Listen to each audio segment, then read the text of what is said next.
Yeah, really, really, really good with that. So we should be right back anyway with the final, because Wirth are in the final, Dry Bear. That's They right. beat TSM, and they're going to be facing Cloud9, who didn't even make the final last week. So we've got two new teams, technically, vying for the first place this week. Oh, You yes. know, let's go ahead and jump right into it. I think the chat wants to see Let's the do match that. started up right now. We can go straight away. C9 versus Worth. Last week, it was Worth versus TSM. Worth took a game off TSM. It was a 2-1 victory for TSM, but TSM's not in the picture anymore.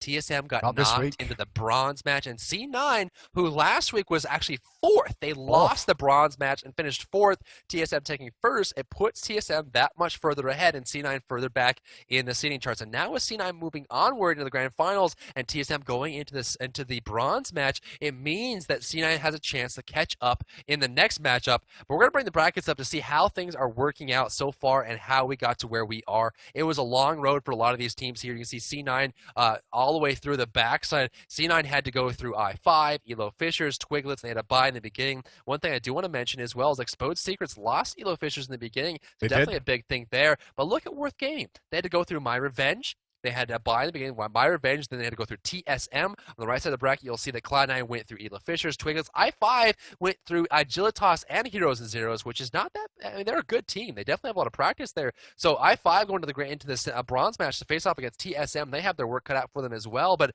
I mean, look at how things are working right now. The seeding is pretty close across the board, but Worth Gaming C9 in the grand finals is a great match to watch, and I am so excited to see this take place. I'm just shocked. Like, EU is just so wide open. This is week 4 right now, and you normally start to see teams rise to the top, but there is so many teams rising to the top. That's right. It is ridiculous. Like TSM, Cloud9, I5, Worth Gaming in the mix, bloody Tech up there. Right. We see Yellow Fishers trying to get in there as well. Agilitas are week in, week out performing okay as well.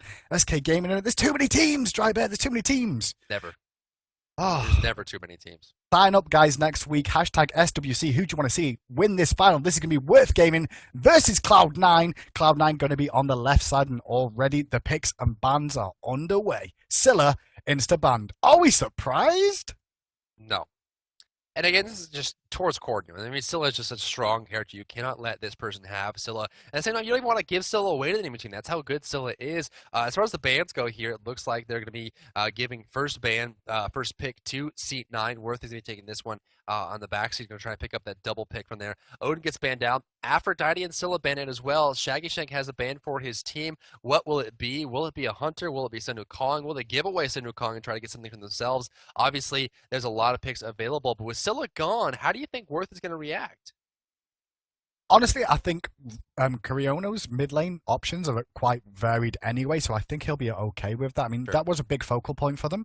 And I was going to say, maybe they'll try and focus Elmsy, but you've seen him in multiple games stepping in and quite happy to play varied roles in support. Played the warrior Guan Yu, which is generally like a third pick warrior in the support role. And then also he played Geb last game, and his Geb made big influence in that one as well. So what do Cloud9 want to focus? Will they just go for a staple diet of general gods that, they know are strong, like Ul, which we've just seen locked in, or will they go for something a bit crazy during the first game? We'll find out. I mean, Worth Gaming at the moment, it's going to be interesting to see how they're going to perform this game, because they've already taken out the one team they've had trouble with, which was TSM.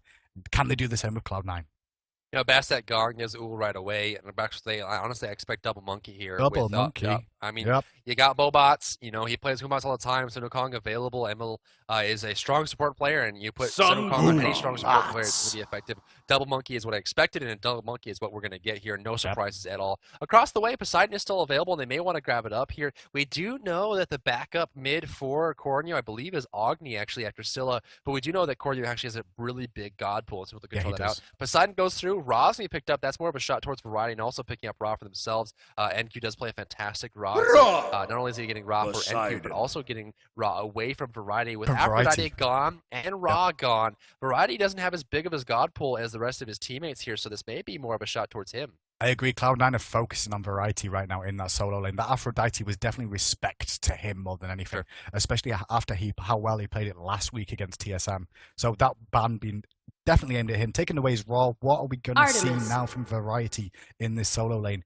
Is he going to go for another mage like a Hell, which we saw early in the tournament, or will he go for the Chongar, or I don't know, will he go into the Warrior pool? I mean, the Warrior pool is still very strong. Tier is on the table, but for the time being, Artemis is the pickup so far. So both hunters being picked up for both respectable teams.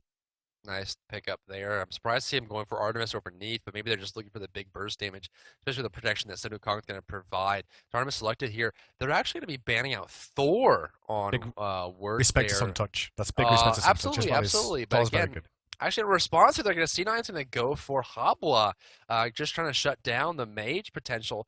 They realize that, you know, Corneo has a pretty big god pool, but basically Shaggy Shank can play every hunter pretty well as well, so maybe they're not really trying to focus on that too much. Now across the way, Worth is looking to pick up their next pick. There's Agni, as predicted. Corneo, his next pick after Scylla is Agni, so he's just go down that road. Agni does very well against Poseidon, pretty age-old matchup there. C9 has two more selections to make. Tyr did make it through, so that's surprising enough. So there's Tyr. Bacchus is also available. We also know that Guan Yu is available. So it's going to be Bacchus instead.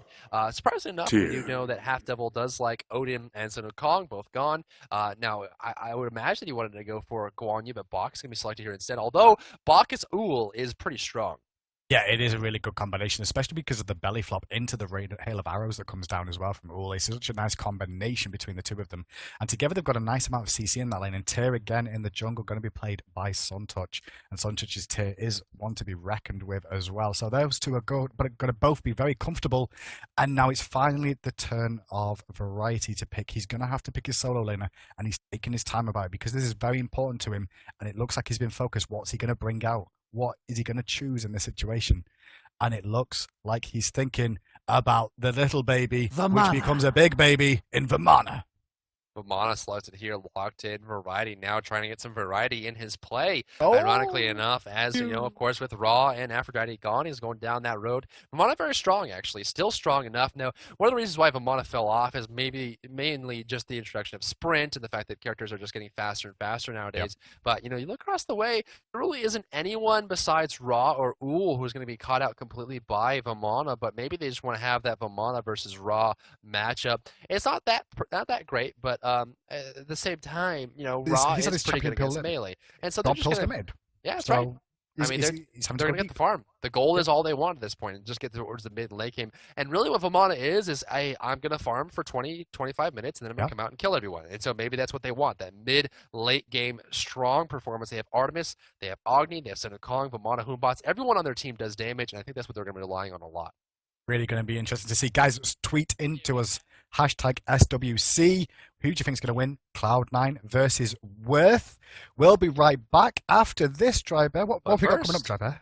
But first, we do have a skin coming out in the next patch in honor of TSM. The winners, the first place winners of the $200,000 tournament at the launch event. It will be the TSM Apollo skin, and we'd like to show it off to you guys. Thank you so much for tuning in today, and let's check out that skin reveal.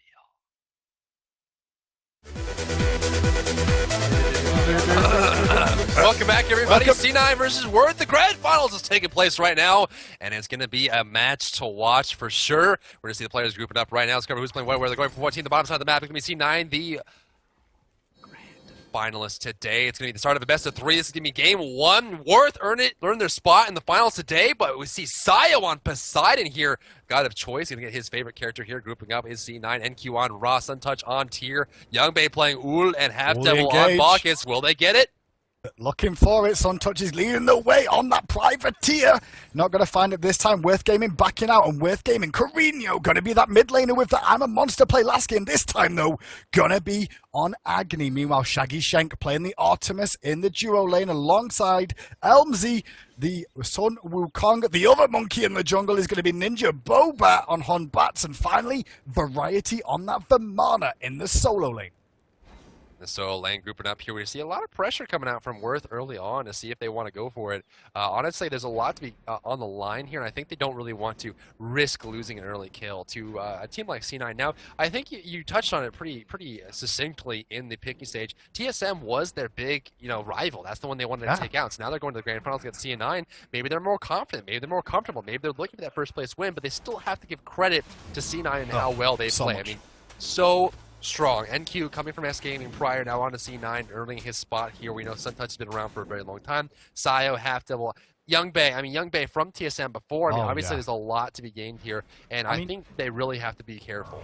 Morale is the big key in the games, and some people don't take that into account. But think about it this way: Worth last week beat Cloud9, and this week they just beat TSM. They will be on the ride of their lives right about now in terms of how excited they will be. So they will be coming in here with a lot of confidence, but they cannot not put pressure on Cloud9. They have to give Cloud9 respect, as you say, and already they're trying to disrespect them by forcing Suntouch back already at the start of this game with Variety and Ninja Boba doing work. Sayo and Cornio having a jungle slap fight. Sayo not getting the better end of it. The minions actually did a little bit of damage to Cornio, but Cornio pushing out. It's so strange to see a player like Sayo pushed on his back foot so easily by Cornio. Cornio making a name for himself already in the competitive scene of EU Smite. Left side initiative coming out, getting damage. There's a volley on Shaggy Shake. Force away Blade Arrow doing a ton. Trap on the ground for Half Devil. Look at the follow-up here, taking so much damage. Oh, look at this. Ninja Bobat, Variety going for the back camp. Worth is just making a place for themselves here. So aggressive. They've come out, they want to win this one. And I want to say in that left-hand lane as well, we saw C9 showing their aggression, showing their superiority in the lane. But Elmsy did such a good job of blocking so many shots. So Shaggy Shank did not have to recall or die in that situation. Ninja Bobat looking at mid lane. Sayo must be aware of him. He is now because he just looked that way and says, go away, monkey. No, I want to farm, please. Honestly, as Sayo, I'm sure he's happy to have him there, just kind of like waiting for the road to wipe around. Poseidon with a clear, very, very safe path of flame. Still going to go for a flame wave. Jump for the slow. Good tidal surge. Overhead smash. Second money does a hit. Sayo knew he was there. He knew he was rotating. Still pushed up to the wave and ended up giving up first blood to Worth after the fact. Left side initiation coming out here. Stun coming through here. Not going to hit it. Volley on top of Young Bay. Forcing away. Young Bay jumping away. Worth is in control of the early game. Wow, they've come out to fight again with gaming 1,000 gold up. Yep, right in the wave of the start, and they did what they did against TSM in Game 2 last week in the final, where Variety and Ninja Bobat put the pressure on early in the solo lane. Suntouch is behind in his jungle right now. He had to stick around quite a while. He's only level 3 in comparison to Ninja Bobat, who is level 5. That's a disparity right now between the two junglers. And look at this. Suntouch has been zoned away by Frenzy, who's actually Elmsy, who's hanging around here. Look at the opportunity. Shaggy Shank with a kill onto Bacchus 2v1. Did not expect that. Four going to land on top of Young Bay as well, forcing him away. He's out of mana. Young Bay going to go home. Shaggy Shank already a lot of HP, a lot of mana. He's completely safe. Not only that, but the movement speed buff is being taken away by Cornio and Emilowicz. And there goes the movement speed buff going to Sunu Kog. Worth is coming out strong today, ladies and gentlemen. Putting C9 in a corner, first and second blood, plus stealing the movement speed buff. 1,500 gold in the lead at 3 minutes with 2,700 experience. This is not the C9 we're used to seeing here. Worth is just absolutely dominating. Yeah, they're taking a big page out. Inferno Evil goes off on Sayo. Sayo's in trouble again. He's going to drop again with the rotation over from Elmsy as well on that Sun Wukong with that speed buff. So a quick pick onto Sayo again in mid lane. 3-0 Worth are in control of this game. Do not discount Cloud9 though. They will have been in this situation many times before. Meanwhile, C9 and Q. Misses. Oh, he misses. Oh, the tower shot's not going to miss, but Bobat is rotating over. The leap in, is he going to be able to land it? No, he actually misses with the flying monkey, but the slap will be enough to secure that kill. NQ goes down as well. Not one single lane for Cloud9 is doing well right now.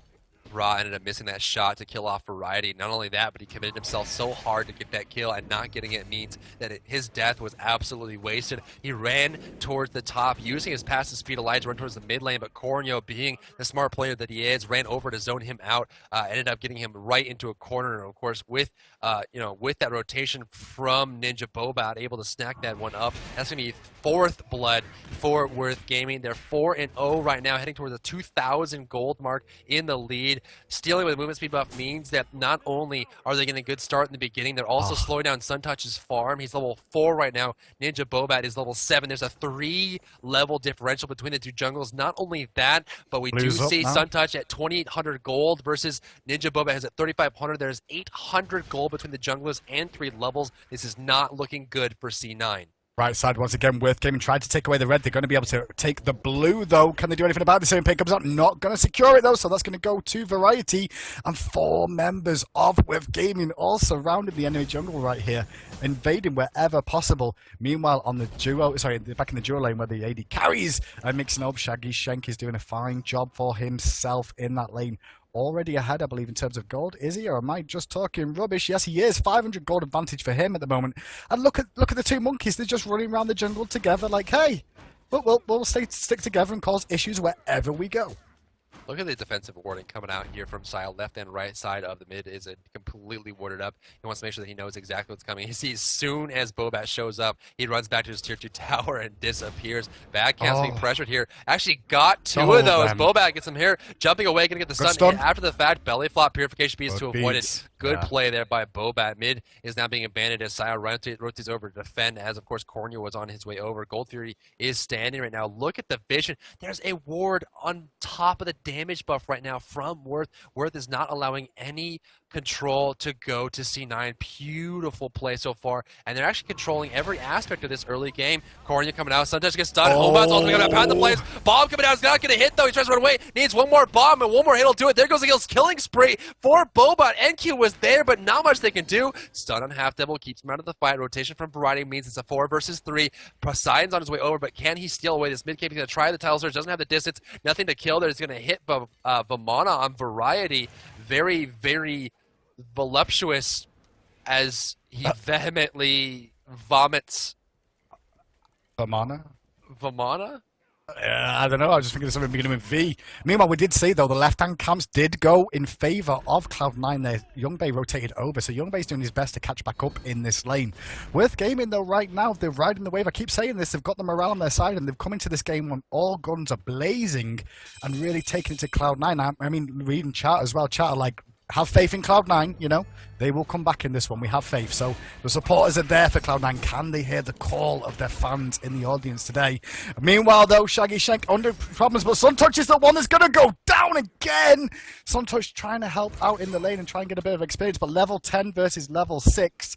Shaggy Shank comes on top now. The Fire Giant, sorry, the Gold Fury is going to be starting. Fire Giant, I got a bit ahead of myself then.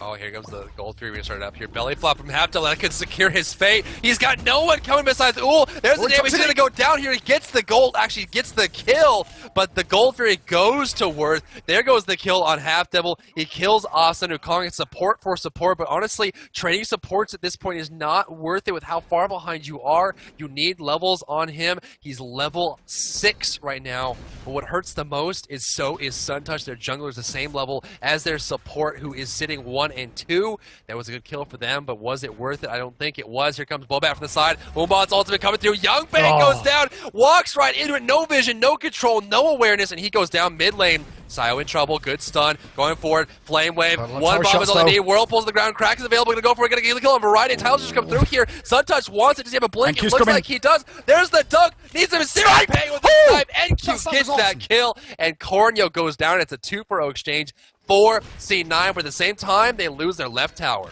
They do lose their left tower, but Worth need to be careful about this now. They've got a lead. They're doing really well, but if they push too hard too quickly, then they're going to actually give Cloud9 an option to get themselves back in this game. You see this from TSM. When they get a lead, they don't over-push sometimes because they don't want to let the team back in.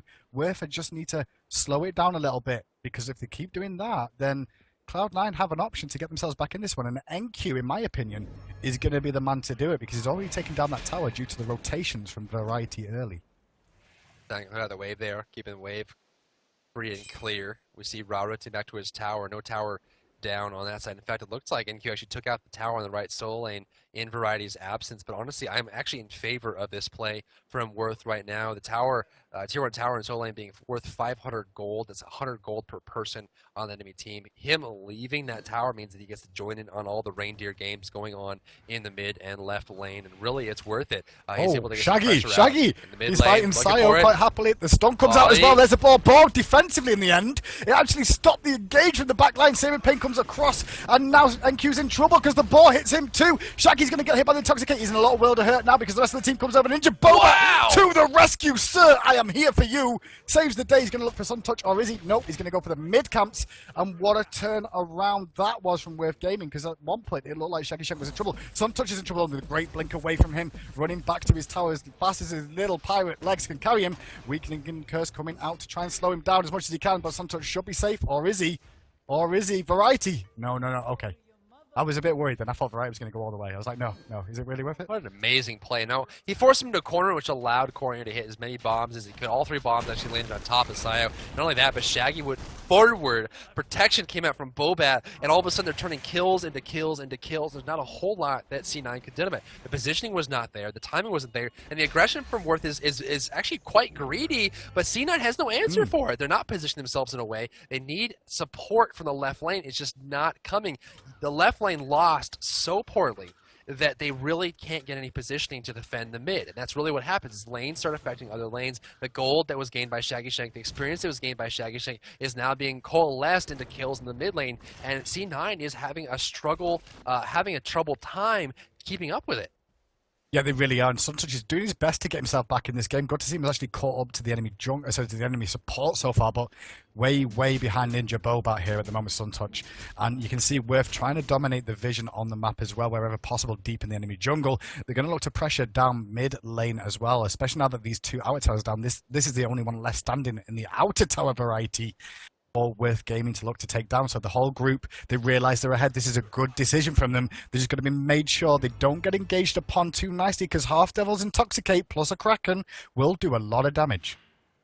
Now 5 players grouping up. Now 5 just that's joining up here. Look for the initiation. Box from behind. Completely ignored. Wolf on the ground. Bellyflop goes away here. Look for the fall. Wolf's ultimate is available. Before there goes the split. Now looking for Sayo here on the backside. NQ back towards the tower. Wolf the fearless! It's going to hit 3. Double kill. There goes the Emerald goes down as well. Shaggy Shake trying to follow up on this. But what can he do? There's 4 players on his back. Does he have a bomb? He doesn't have anything available. Nowhere to go. Nowhere to run. Damage going to have triple kill for NQ. Now looking for Variety on the front side. Suntouch needs a blink. Doesn't have it available. Nowhere to go. There goes the dog trying to slow down into the wall. It's going to be a really deicide for Cloud9 HyperX in favor of nothing. It's a 5-0 exchange. They answer. Where's the GG's got in chat, guys? I mean, I saw GG's being called a few seconds ago, but all of a sudden, team's back on. Here's the replay of this. Watch what happens where Whiff overextend drive. Talk us through it. Now watch this control here as they jump on top of his tower. Raw on the backside. Now they go straight forward. They ignore Bacchus, but he follows up. There's the boar on top, but watch them go. All this comes down to is a Poseidon ultimate. Plain and simple. Grouped up, Whirlpool, Searing Pain, Poseidon ultimate, that's all they needed. They just clustered too hard. They made the mistake the TSM made in the last round, just standing up a little bit too close there, and as soon as they clustered, Searing Pain, Kraken turns a whole lost team fight into a win. This is a final game. These are some of the top teams in Europe right now, and both teams are putting on a show. Worth Gaming, early game, really showing what they're made of. They've come out to fight, but Cloud9 showing some experience. And Worth kind of making a few mistakes there, diving that tower instead of just focusing on pushing it down there, Driver, in my opinion. They went too deep in. They should have just probably picked up Bacchus and then called it a day. We see Tier on his way over the left side, trying to force Shaggy Shank back towards the tower. Does have Blink 3, but no one to follow up with. We see Senu Kong played by Amaluich, and knockout from Suntouch, forcing him away, doing some decent damage there. There goes the knock from the Ox as well, beside the mid lane by himself. No solo towers standing, so the solos are going to be part of the fight for quite some time now. 13 minutes into the match, we do see a significant Fort Worth, but not enough to shut the game out early. 2,000 gold and 3,400 experience. Even with that last win, C9 is still down in a corner. They have to be careful with how they proceed. If they're able to get a team fight victory here and a gold 3, they could easily take the lead, but they have to be very careful how they push forward. Honestly, I don't know if this is dangerous. Caught out by that big grouping in there with the Fearless. He's looking for the Gold Fury as well. Resets it. Has to Lawbringer away. He's going to go down Suntouch in the end of that one. And now it's Worth Gaming to fight. Carino secures one. NQ takes him out in response. So Elvis trying to do with the backline on his Cloud at the moment with his clone. Variety is whacking away on Sayo as much as possible. Zoning out to the team rotating, looking for Youngbei and Sayo, who are both trying to run. As the damage continues on, it looks like Youngbei should die. Will he have the leap available? No, he won't. Shaggy Shank secures that one. And Suntouch ended up going a little bit too early. I think his team weren't there to follow up in time.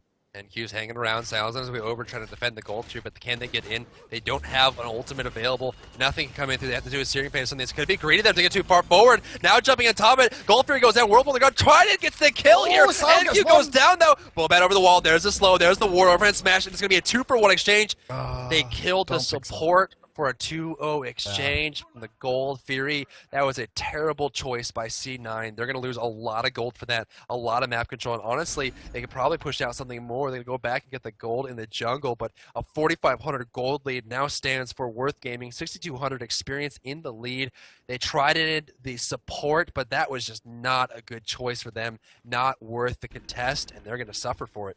Yeah, probably in that situation, more than likely it would have been better for them to actually go to the lanes and push out the minion waves and try and deny them a bit of gold by to the towers, but they decided to go aggressive and try and see if they could get a pick or a couple of picks, but didn't pay off for them, so 2 kills to Wirth. Wirth still in control of this game, but Cloud9 are by no means out of this, and we saw what happened a short time ago.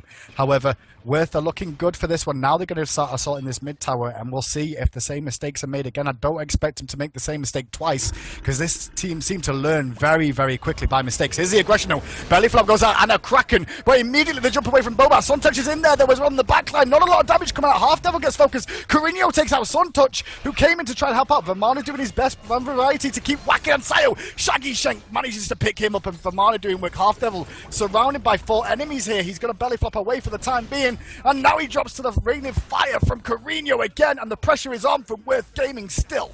Vermana's here trying to price out the Ninja by the backside. There's the slow from Vermana. One more shot doing it. Avoids the blade by jumping. Away. One more shot avoids the volley. 2 kills, escape. Emily was decoy is going to chase down in the mid area, but NQ got nothing. Does he have an ultimate available? Looks like there's nothing coming out just yet. The tower's being pressured here by Shaggy Shank as they group up. Can they get anything for this? The Fire Giant is available. They're actually going to take the more conservative route and take away the jungle buffs and head on home. I like this choice by Wirth. They're actually going to go a little bit greedier and go for this blue buff as well. Variety tanking it by himself at low HP. They're going to reset it actually and still try to go for it, it looks like. There goes a slow. Oh, Suntouch is in the area. This could be a kill for him. Does he see it? He sees it. The blink, getting at the distance. He needs to blink and then ult if he wants the distance, but just cannot get it.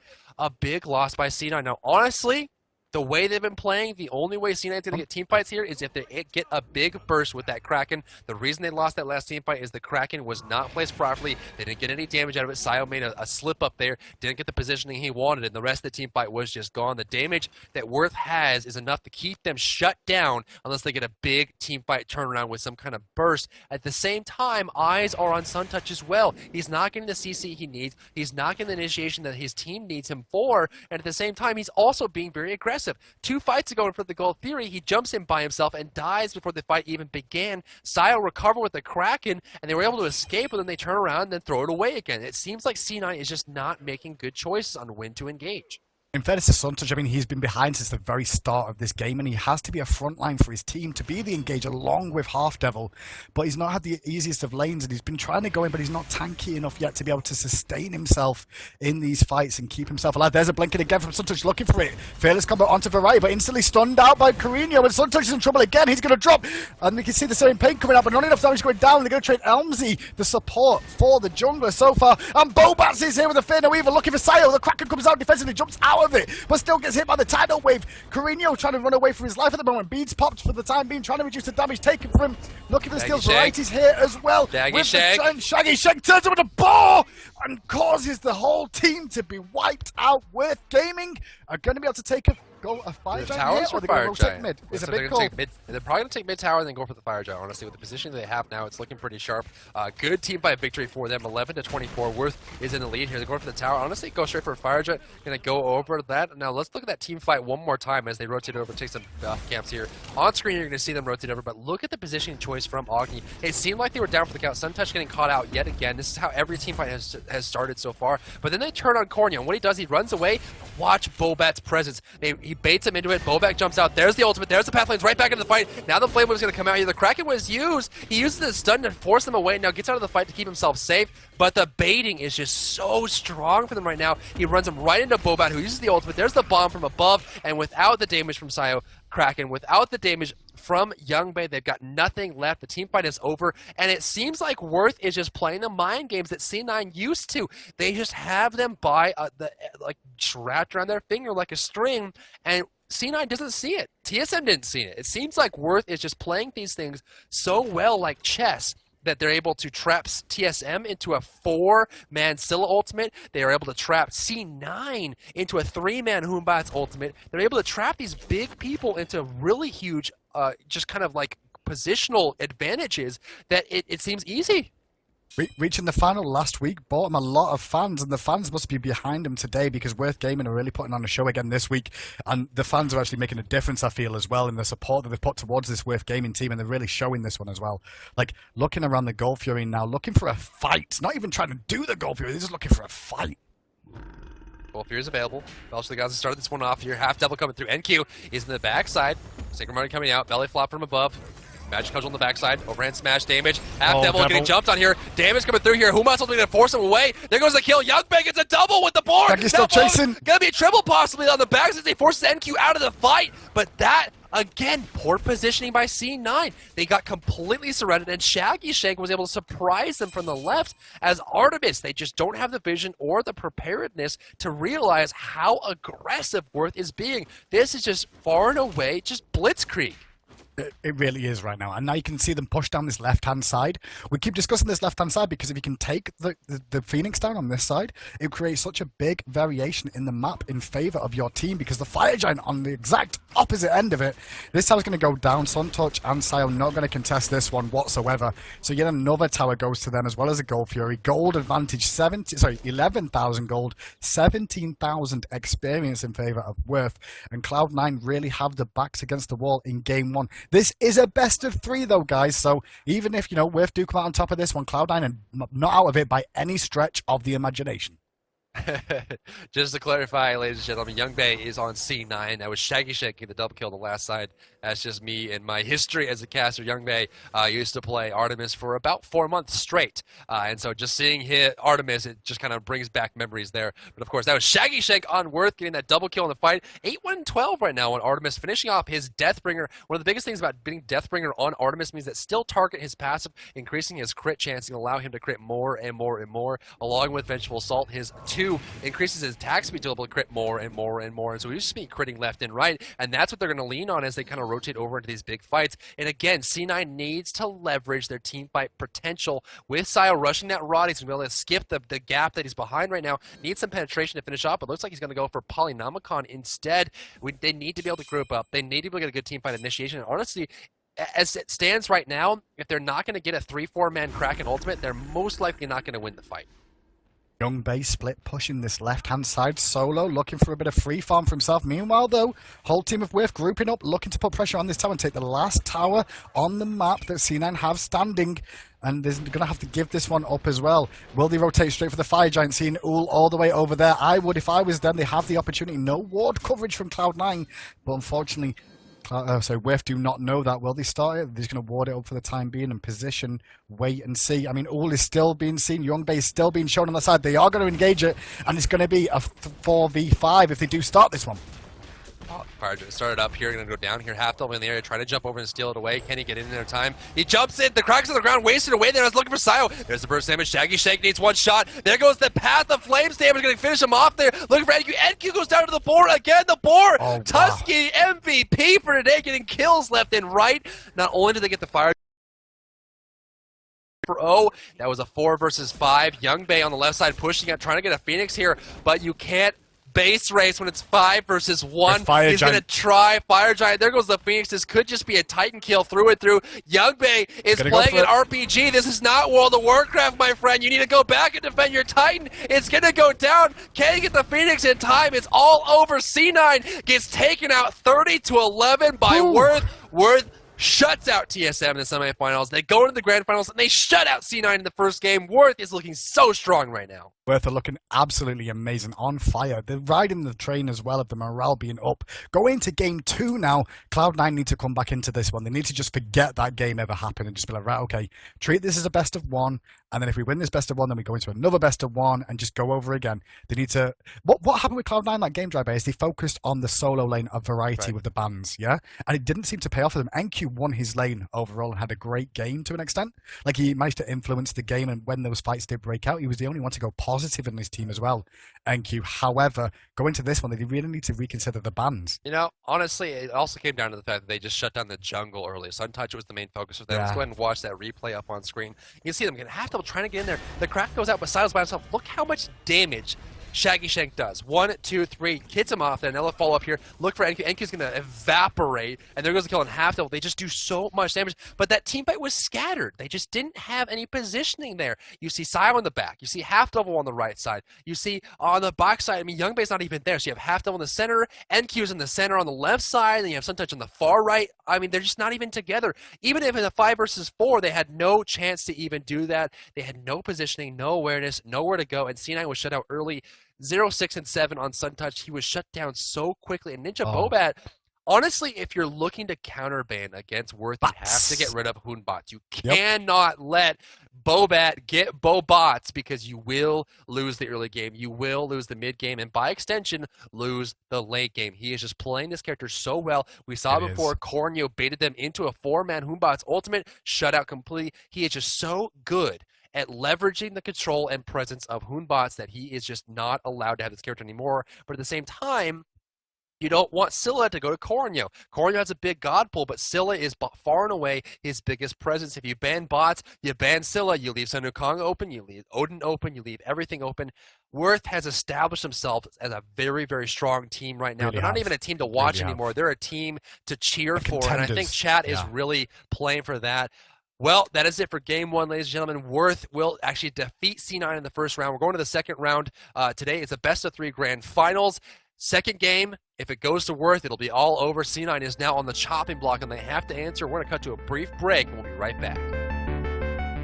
Hey, everyone, and welcome back to Game 2 of the grand finals. C9 versus Worth is underway yet again. Worth, wow, they are just coming out so strong today. They're proving themselves to be literally one of the best teams we've seen in a while. And as far as time frame goes, their chronological history has been so swift and so strong that it's hard to even ignore them. And you have to give them even a little bit of your attention as they kind of climb their charts and climb up the tier list of strong teams here. So going up against C9, obviously shutting down the first game early, very, very strong performance. Honestly, I would imagine that C9 would want to ban out Hoonbots or Scylla. Honestly, Hoonbots probably. I mean, the pressure early is so strong. We were talking about this during the break, Hindu Man, but the same, to the same point, you want to make sure that you have to basically give jungle and solo on C9 room to breathe, because Bobats, along with Variety, are just invading the blue buff every single game, stealing it away, taking the damage buff, taking the back harpies, invading the jungle, shutting them down,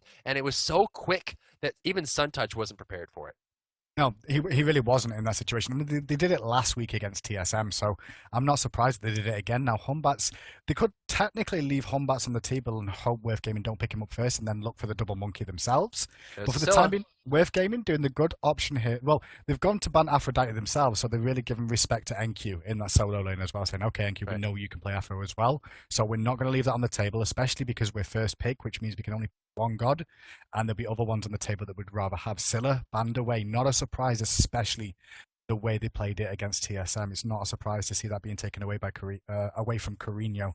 So what is Worth Gaming going to take away here again? Will they look to focus on Half Devil again by trying to take away Odin or Sun Wukong? Because they're the options where, putting him on Bacchus. He didn't have the greatest of games on Bacchus, even though Half Devil is a great Bacchus player.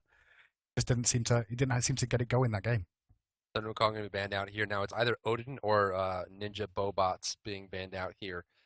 Don't want to give it away. Do they want to go for it is the question. If Odin makes it through, they have a lot of combinations that will go with Shaggy Shake if they want to steal it away. Maybe they don't even go for it. They're deciding heavily on this. They are talking about this the whole time. What will it be is the question. They have a little bit of time to do it. They're deciding, do we want Odin to go through? Do we want to get rid of Hoonbots? What is the answer? It looks like it's going to be Odin here. Do we see a first pick Bobots from Worth? Oh, looks like it might not be. Is it available? Oh, see, Ul is going to be selected here, or hovered on anyway. So no double monkey this game. Sun Wukong is gone away. C9, you got to take Hoonbots here. You have to. If you give it to Ninja Bobat, there we go. We're a bit ahead of you guys, but insta locked the moment it was up. Sometimes he's like, bang, I'm taking that. Not today, Ninja. What you got up your sleeve this time? Tyr is on the table for him. I mean, Tyr's still available as well for the jungle. I mean, there's other options as well. Bastet, which hasn't been banned that much this week, which is quite surprising to see. I guess teams are starting to adapt to the 1 second immunity that she had, which is going to next patch. But EU teams are starting to realize, okay, we can deal with Bastet. So they're leaving her up on the table as an option, not even looking to ban her out. And Bacchus is going to be their second choice once again. This leaves a lot available here. And honestly, Worth may want to take Poseidon for Corneo if he's able to play him to a high level, which he has a very big bod pool, so I imagine he would. Shutting down that Kraken, honestly, it's got to be like raw Poseidon.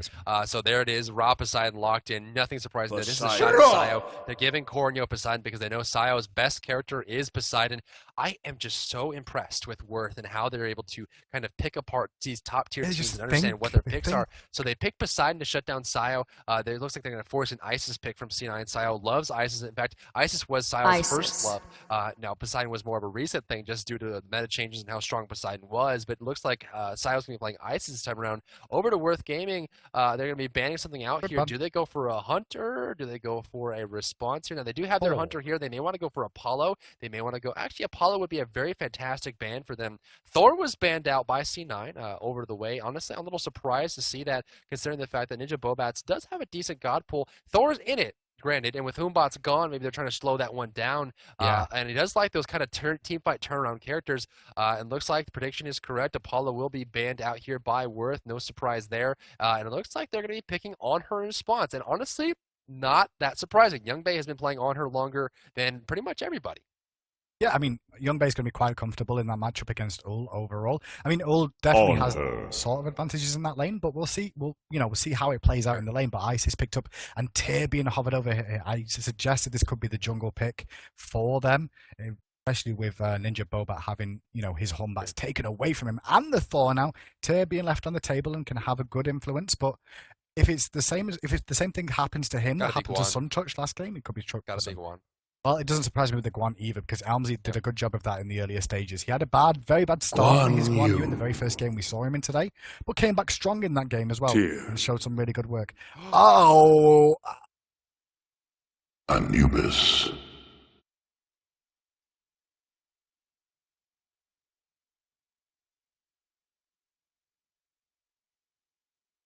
Okay, well, Anubis is picked, ladies and gentlemen. Say hello to Anubis. Now, let's talk a little bit about this, because I'm sure a lot of people who may not be part of this are wondering why we're so shocked by Anubis. Anubis is a character that is low mobility. He has two channeling abilities. His first ability, Plague of Locusts, has to be channeled, and so he has to stand still to channel this forward. He has his ultimate, which has to be channeled. He has to stand still to channel. And so there's a lot of ways to pick off Anubis, especially when there's a Poseidon enemy team, things like that, or a Ra. If Anubis sits still and starts using his ultimate or using his one, Ra Snipe. Poseidon ultimate. Every single time, the second he starts it, he's dead. That kind of thing. So there's a lot of ways to combo with it. At the same time, his ultimate is kind of like a laser beam. You have to slowly move it. You turn it into a turret. And the hard part about this is because it's so slow moving, you have to aim it the entire time while you're channeling it. It's hard to guarantee damage. You can't guarantee that the ultimate's going to do the same amount every single time. It's not a Kraken. It's not a Ra Snipe. It's not Bombs from Agni. You can't guarantee that you'll do the same amount of damage, if any damage at all. Even if you try to move it and people are moving around too quickly, Humbas jumps up in the air, Ul jumps over the you don't get the damage. So it's hard to guarantee that amount of damage. And so NQ is swinging for the fences here, going for Anubis in the second pick here.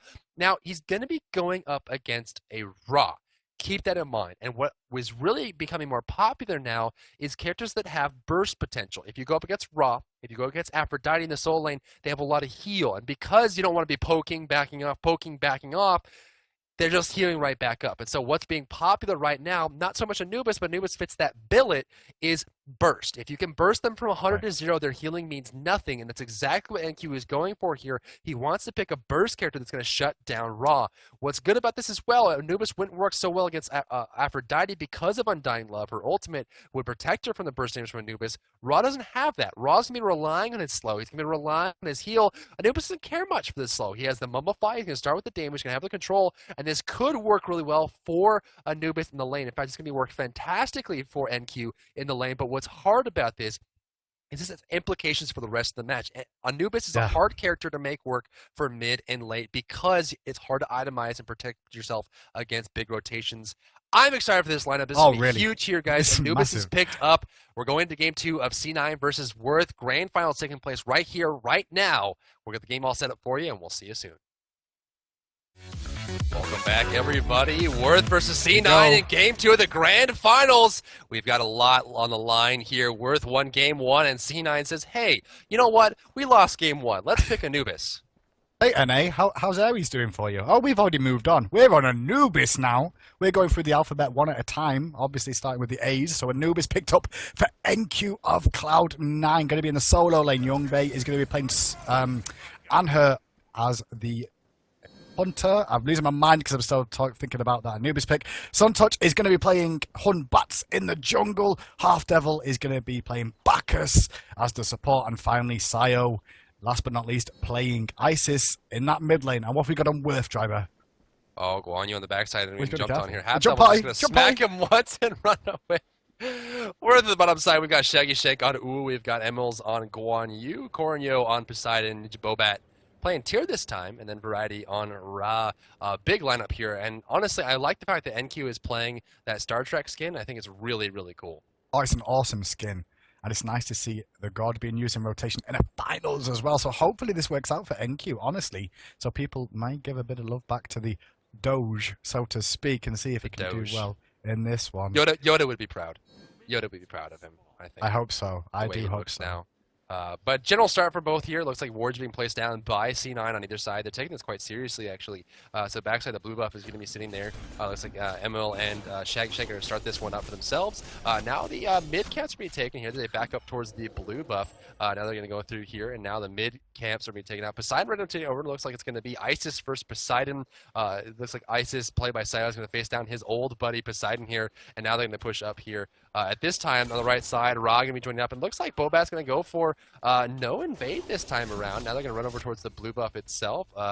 Sun Touch is in the area. There goes the Plague of Locusts, all done. That's his push. Well, the push was complete because he's still got 3 Archminions on the table for Variety. Got to be cleared out in less than a second, so those two are going to hang around. Now the question is, what is Sun Touch and Ninja Bobat going to do? Are they going to continue to hang around, or are they going to look for early clearing of their own jungle and look to invade a little bit later on? For the time being, though, looks like they're both going to quite happily sit in lane. Left side, looking for aggression. Possible initiation, half double, taking some harassment. There's a bladed arrow, and Pale coming out from Youngbait as well. Youngbait is very comfortable with this on her play. He's been playing on her for such a long time, and now it's really huge to see him come out with this right now. Right side, a big bit of a bait showing up here. Looks like going to the jungle. There goes the point. There goes the hit. Huge damage coming out. Variety first blood. Now looking for a Bobat. Not going to find it though. That is the bait for Worth, and it seems like Worth is just not ready for this. They had a page out of their own book taken. Then it's like, well, you did it to us last game. We can do it as well. And clearly, Whiff were not ready for that one. Variety goes down early to the Mummify combination mixed with the amount of damage can be put out by both him and Humbats. And now it's their turn to have the blue buff taken away on this side. Cloud9 have come out to fight this game round. And this Anubis pick is slowly starting to work out at the start of this game. Now we're going to see him grouping up on the left side, looking at the damage buff right now, and it's a huge split for them. Guan Yu's going to back off a bit, now backing down towards the side. Damage buff was actually picked up by Guan Yu this time. Worth with the jungle buff steals. It's huge for them. They're really getting into this aggressive play. Now Box is going to find him here. Not much they can do. Support versus support here. Now running up towards the mid tower, a big one. On the right side, we see Rob being pushed back by Anubis due to the first blood. NQ's now in the lead here, and this is exactly what they wanted. They wanted a small lead for Anubis to start, allowing the first first damage coming through. Variety going to go down again. Anubis is dominating 2-0 in the lane. So everyone was talking about Robbie in top tier. As of next patch, maybe it's going to be Anubis. The Doge is back, at least in this game. Meanwhile, in the duo lane, aggression for both teams. The body slam goes out. Elmsy's in trouble. He's already used his dash. And will he go down here? He's trying to juke out to the best of his ability. Not going to, though. Youngbait secures a kill. And this is like a repeat. But here comes Ninja Bobat. He's not on a monkey this time. He's on private tier. Not going to be able to find anything there. And now it's Cloud9's turn to take the early lead in this one. This is actually turning out pretty well for C9 to start at 3-0. We see initiation in the mid lane, actually forcing the Isis ultimate. Poseidon is here to kind of clean this one up. Now, I think they took the biggest factor out of the table here for Worth, and that's going to be Ninja Bobat. And that's just, they can't let him have Hunbots. He's so good at it. And it seems like he really isn't hitting home as hard on tier as he was on Hunbots. And I think that was the biggest problem, is that every team was allowing Ninja Bobat to pick up Hunbots every single time. And so that's slowing him down. At the same time, they're shutting down the solo lane here with Variety. Variety was so safe because of the presence from Ninja Bobat. He never really had to worry about anything. So not only did they take the Hunbots away, they also are shutting down Variety in the solo lane. And with the fact that Anubis is so far ahead of him, there's not a whole lot Ra can do anymore, because Ra leans on his own healing as much as he possibly can. But at the same time, Anubis eats right through that because he's going to burst him inside of his heal regardless. And so now we have this issue where solo lane's losing, jungle's far behind, and C9 is taking control of the game. And this is exactly what we saw from Worth last game. So Cloud9 and Worth Gaming both able to go toe-to-toe like that. Look at this, the Mummify again, and the laser beam. Variety's in trouble once again. Will the final laser tick hit? Yes, it will. NQ is in full control. Lawbringer comes out, though. Looking from the Fearless combination, does land, but immediate beads popped, allowing him to escape after the initial hit. And NQ's going to be just fine in that lane. And that is a big experience thing for NQ. He's so experienced in that solo lane that he knows the matchup. So maybe he's had this one in his back pocket for a while and just wait for the right opportunity here, Dry.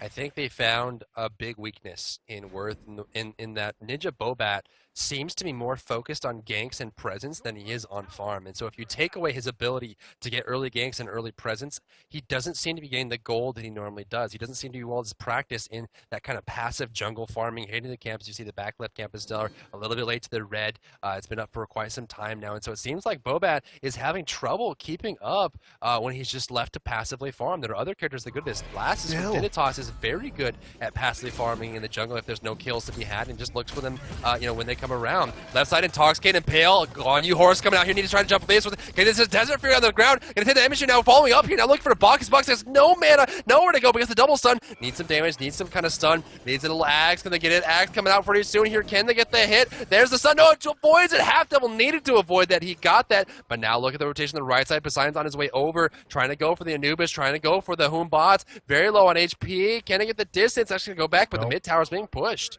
Yeah, it is. C9 actually did a full-on engage under the tower. Variety missing the Searing Pain, which would have secured Suntouch's death there. He did use the Fear No Evil, but great rotation from Ninja Bobat to be aware that they were looking to continue the pressure onto Variety. Mid lane, though, the Spirit Ball lands. A lot of pressure onto Corinho. He's going to drop the Kraken. Was not going to do much, unfortunately. So overall, Cloud9 5-1 right now. Golden experience in their favor. Only 1,300 gold difference and 1,800 experience, but a lead nonetheless.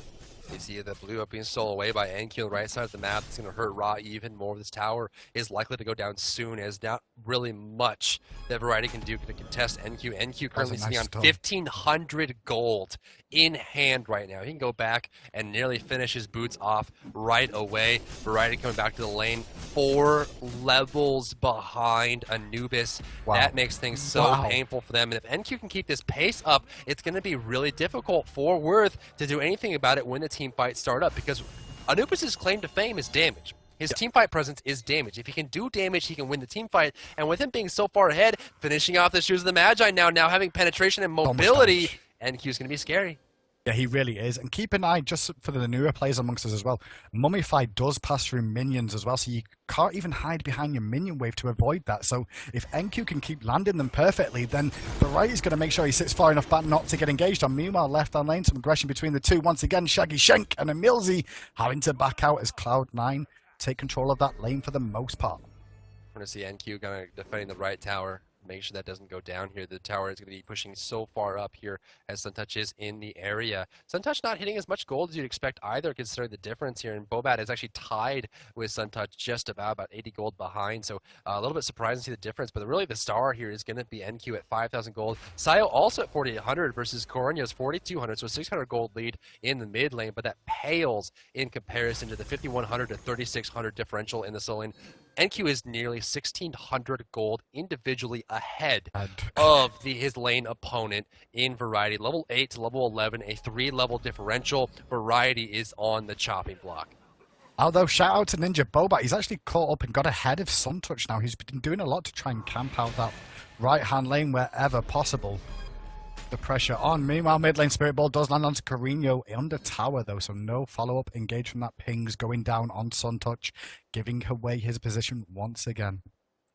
Right side, you see Variety is scared right down to his boots. He's shaking his boots right now. He does not know what to do. He can't step too far forward. Looking at Variety, Variety hasn't even maxed out beats. Honestly, at this point, I would just max out beats. If I'm facing down Bots and Anubis in the lane, I would just buy beats 3 and not even think about it. But he's just holding on to the left side. ML in trouble. Intoxicate, Desert Fury coming out here, pops with the horse, avoids all but one spear from Youngbane. Now running back to the jungle, but Variety gets soloed. Here comes a follow-up. There's the Spirit Ball. Wingus comes out. Emilzy gets taken out there completely as they run back towards the Gold Fury. This could be a Gold Fury for C9. Definitely, Fire Giant is down. Suntouch is in the area. I would say Bobas, but it's not Bobas this time. Suntouch on that Humbats. He's got Fear No Evil available, so they should be able to deal with anybody who goes aggressive, be able to zone him out with that. They're just going to start this over. The whole team has grouped here for this one. Lawbringer comes out. They're looking for the opportunity. The Circle of Healing Protection comes out as well. Suntouch secures Bobat there, and the Gold Fury goes over to Cloud9. Cloud9 gets that gold Fury, putting themselves even further ahead. 3,800 gold in the lead, but 200 experience as well. Looking so good here now. At this point, C9 is in charge. 8-1. The kill difference is not as much as you'd expect, but it is going to be the golden experience that make the big difference. And once Anubis starts joining in the fight, there's going to be a lot to gain here. Now, keep in mind that we talked about this in the picking stage, Hindu. The issue with Anubis is how to make him work in the mid and late game, because Anubis has to stand still for almost every ability that is important to him. He has to buy defense. He has to buy some kind of defense to keep himself safe. But at the same time, his presence in team fights is just pure damage. He's a small CC, but beyond that, he's just a damage dealer. His presence in team fights is much like Bakasura in the way that the more damage you do, the better your team fight is. And so if he's not buying full damage, he's not useful to his team, but if he's not buying defense, he's easily picked off. And like I mentioned in the picking stage, if he starts to ult, or if he stands still, that's going to be an immediate raw ultimate. That's going to be eating Kraken right at his feet, and he can't really avoid it. We'll have to see how it works out for him. At the moment, though, he's doing a great job, especially against a Raw, to push down this tower and put pressure on this lane as much as possible.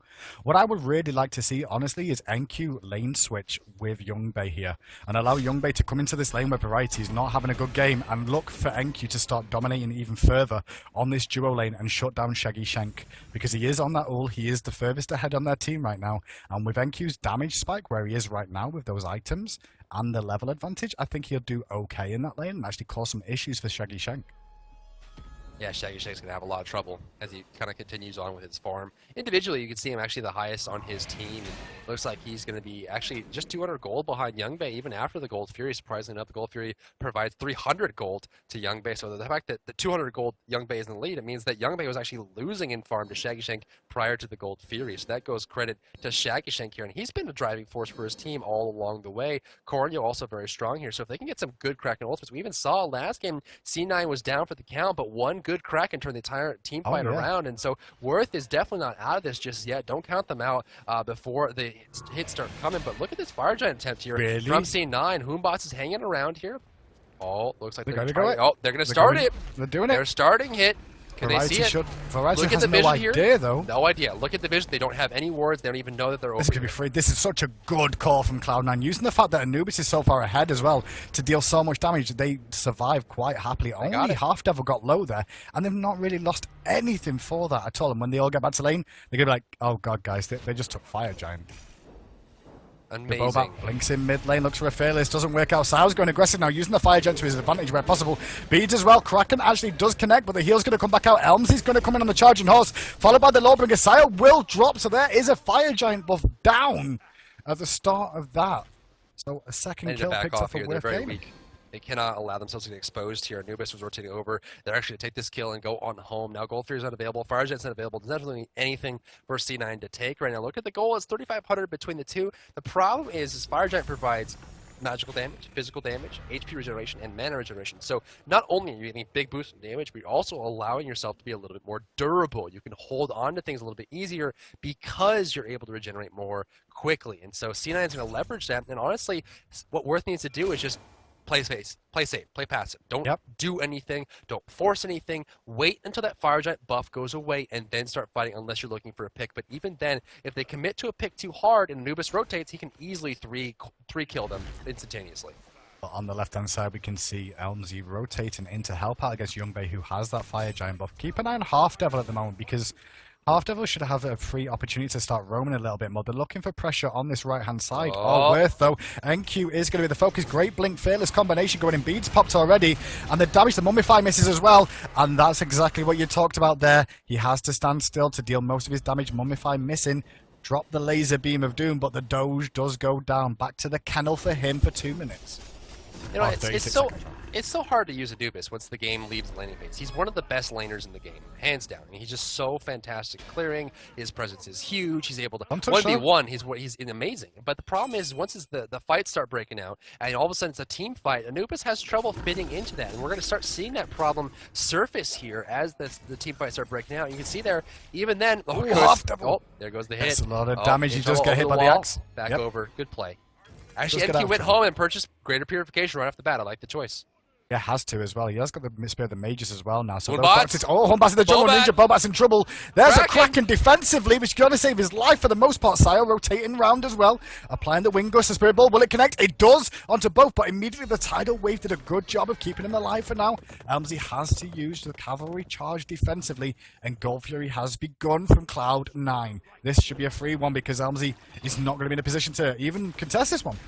Gold 3 is just going to go for free there. Now, honestly, the golds are to climb in favor of Worth, bringing the 4K gold lead down into a 2,500 gold lead, but now it's right back up to 4K as they get that gold for free. They're using their positioning effectively. From behind. Be careful here. They still have Fire Giant on Sun Touch if they want to go for this. Bak is still in the area, and Tarski is going to do a lot of damage while that Fire Giant buff is active. It's going to last at least another minute and 45 seconds. They have plenty of time on that Fire Giant buff to use it, and in Tarski had a very high damaging ability, plus the damage from Fire Giant. That's going to be huge if they can get it. Spirit Ball, Fearless into the wall. Searing Pain not going to land. It's a big loss, and then there goes Ninja Bobat. Go down, the laser beam's coming through here. It's going to be a 1-0 pick so far. Tier goes down. They're going to back off entirely. It looks like that's all they wanted.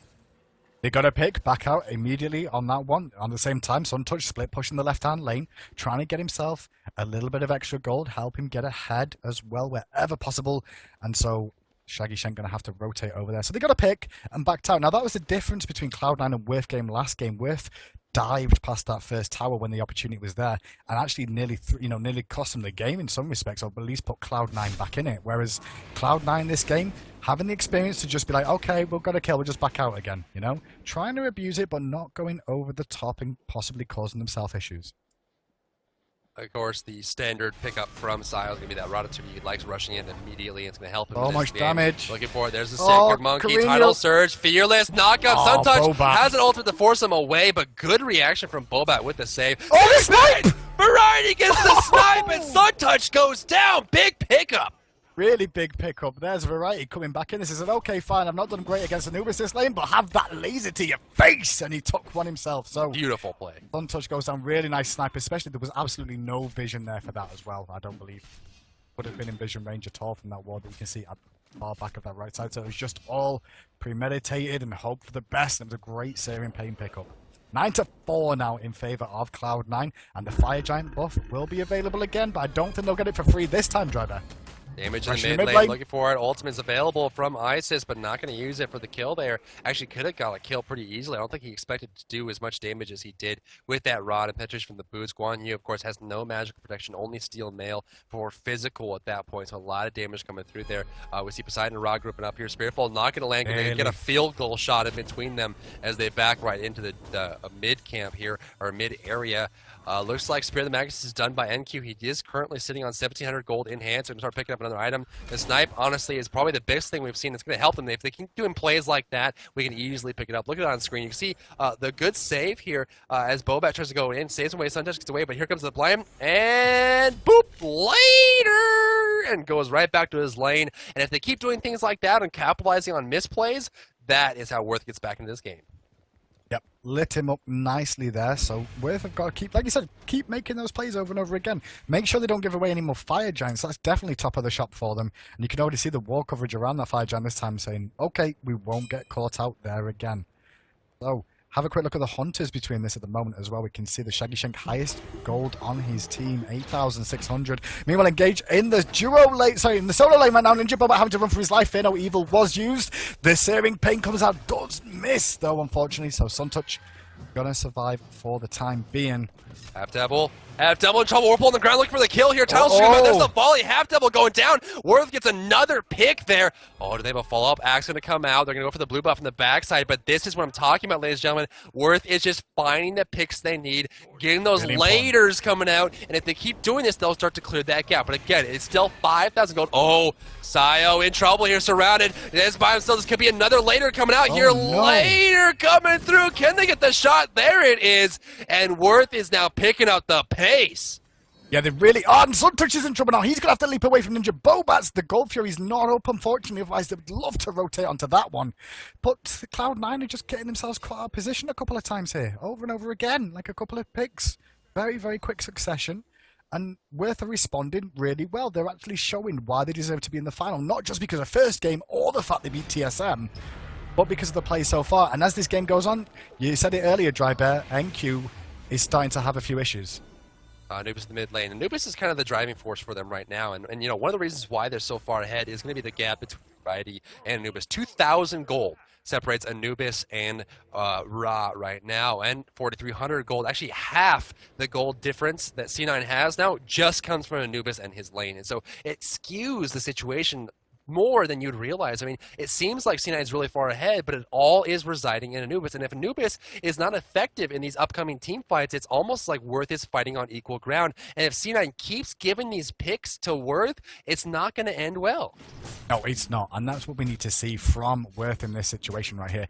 They need to keep looking for the Gold Fury at the same time from this left-hand side. Keep positioning for it and try and get a pick. NQ needs to be the focus in this situation, because if they can take him down, then that is a free pick for them. Like you said, he has to stand still. Poseidon's there. The cavalry charge can come out as well when he's trying to do the damage. On top of that, the fearless combo from Tyr and the Searing Pain. So NQ has to position himself so well in these fights, and Worth are doing so well. So contention between Professor Elmsey and Half Devil at the fight. Sorry, the Gold Fury as the ward gets taken down. And now we're just sat around waiting here now.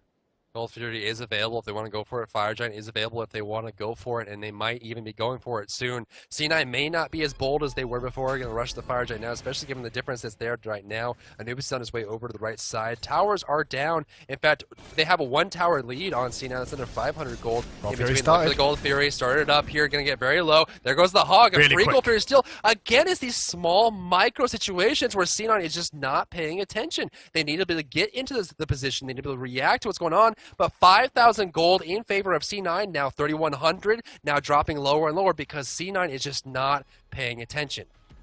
Yeah, they're really not at the moment. They're getting themselves caught in silly situations and giving away map advantages which they would normally get in every other situation. So, kind of strange to see that Worth Gaming are being allowed to creep back into this one, especially after that early Fire Giant steal. I expected Cloud9 to have this one and have Worth on the back foot continuously, but creeping back in, Worth Gaming showing it once again. They're on the ball, and now left-hand side we can see Shaggy Shank trying to split push this duo lane, looking to take down the tower and keep the pressure on.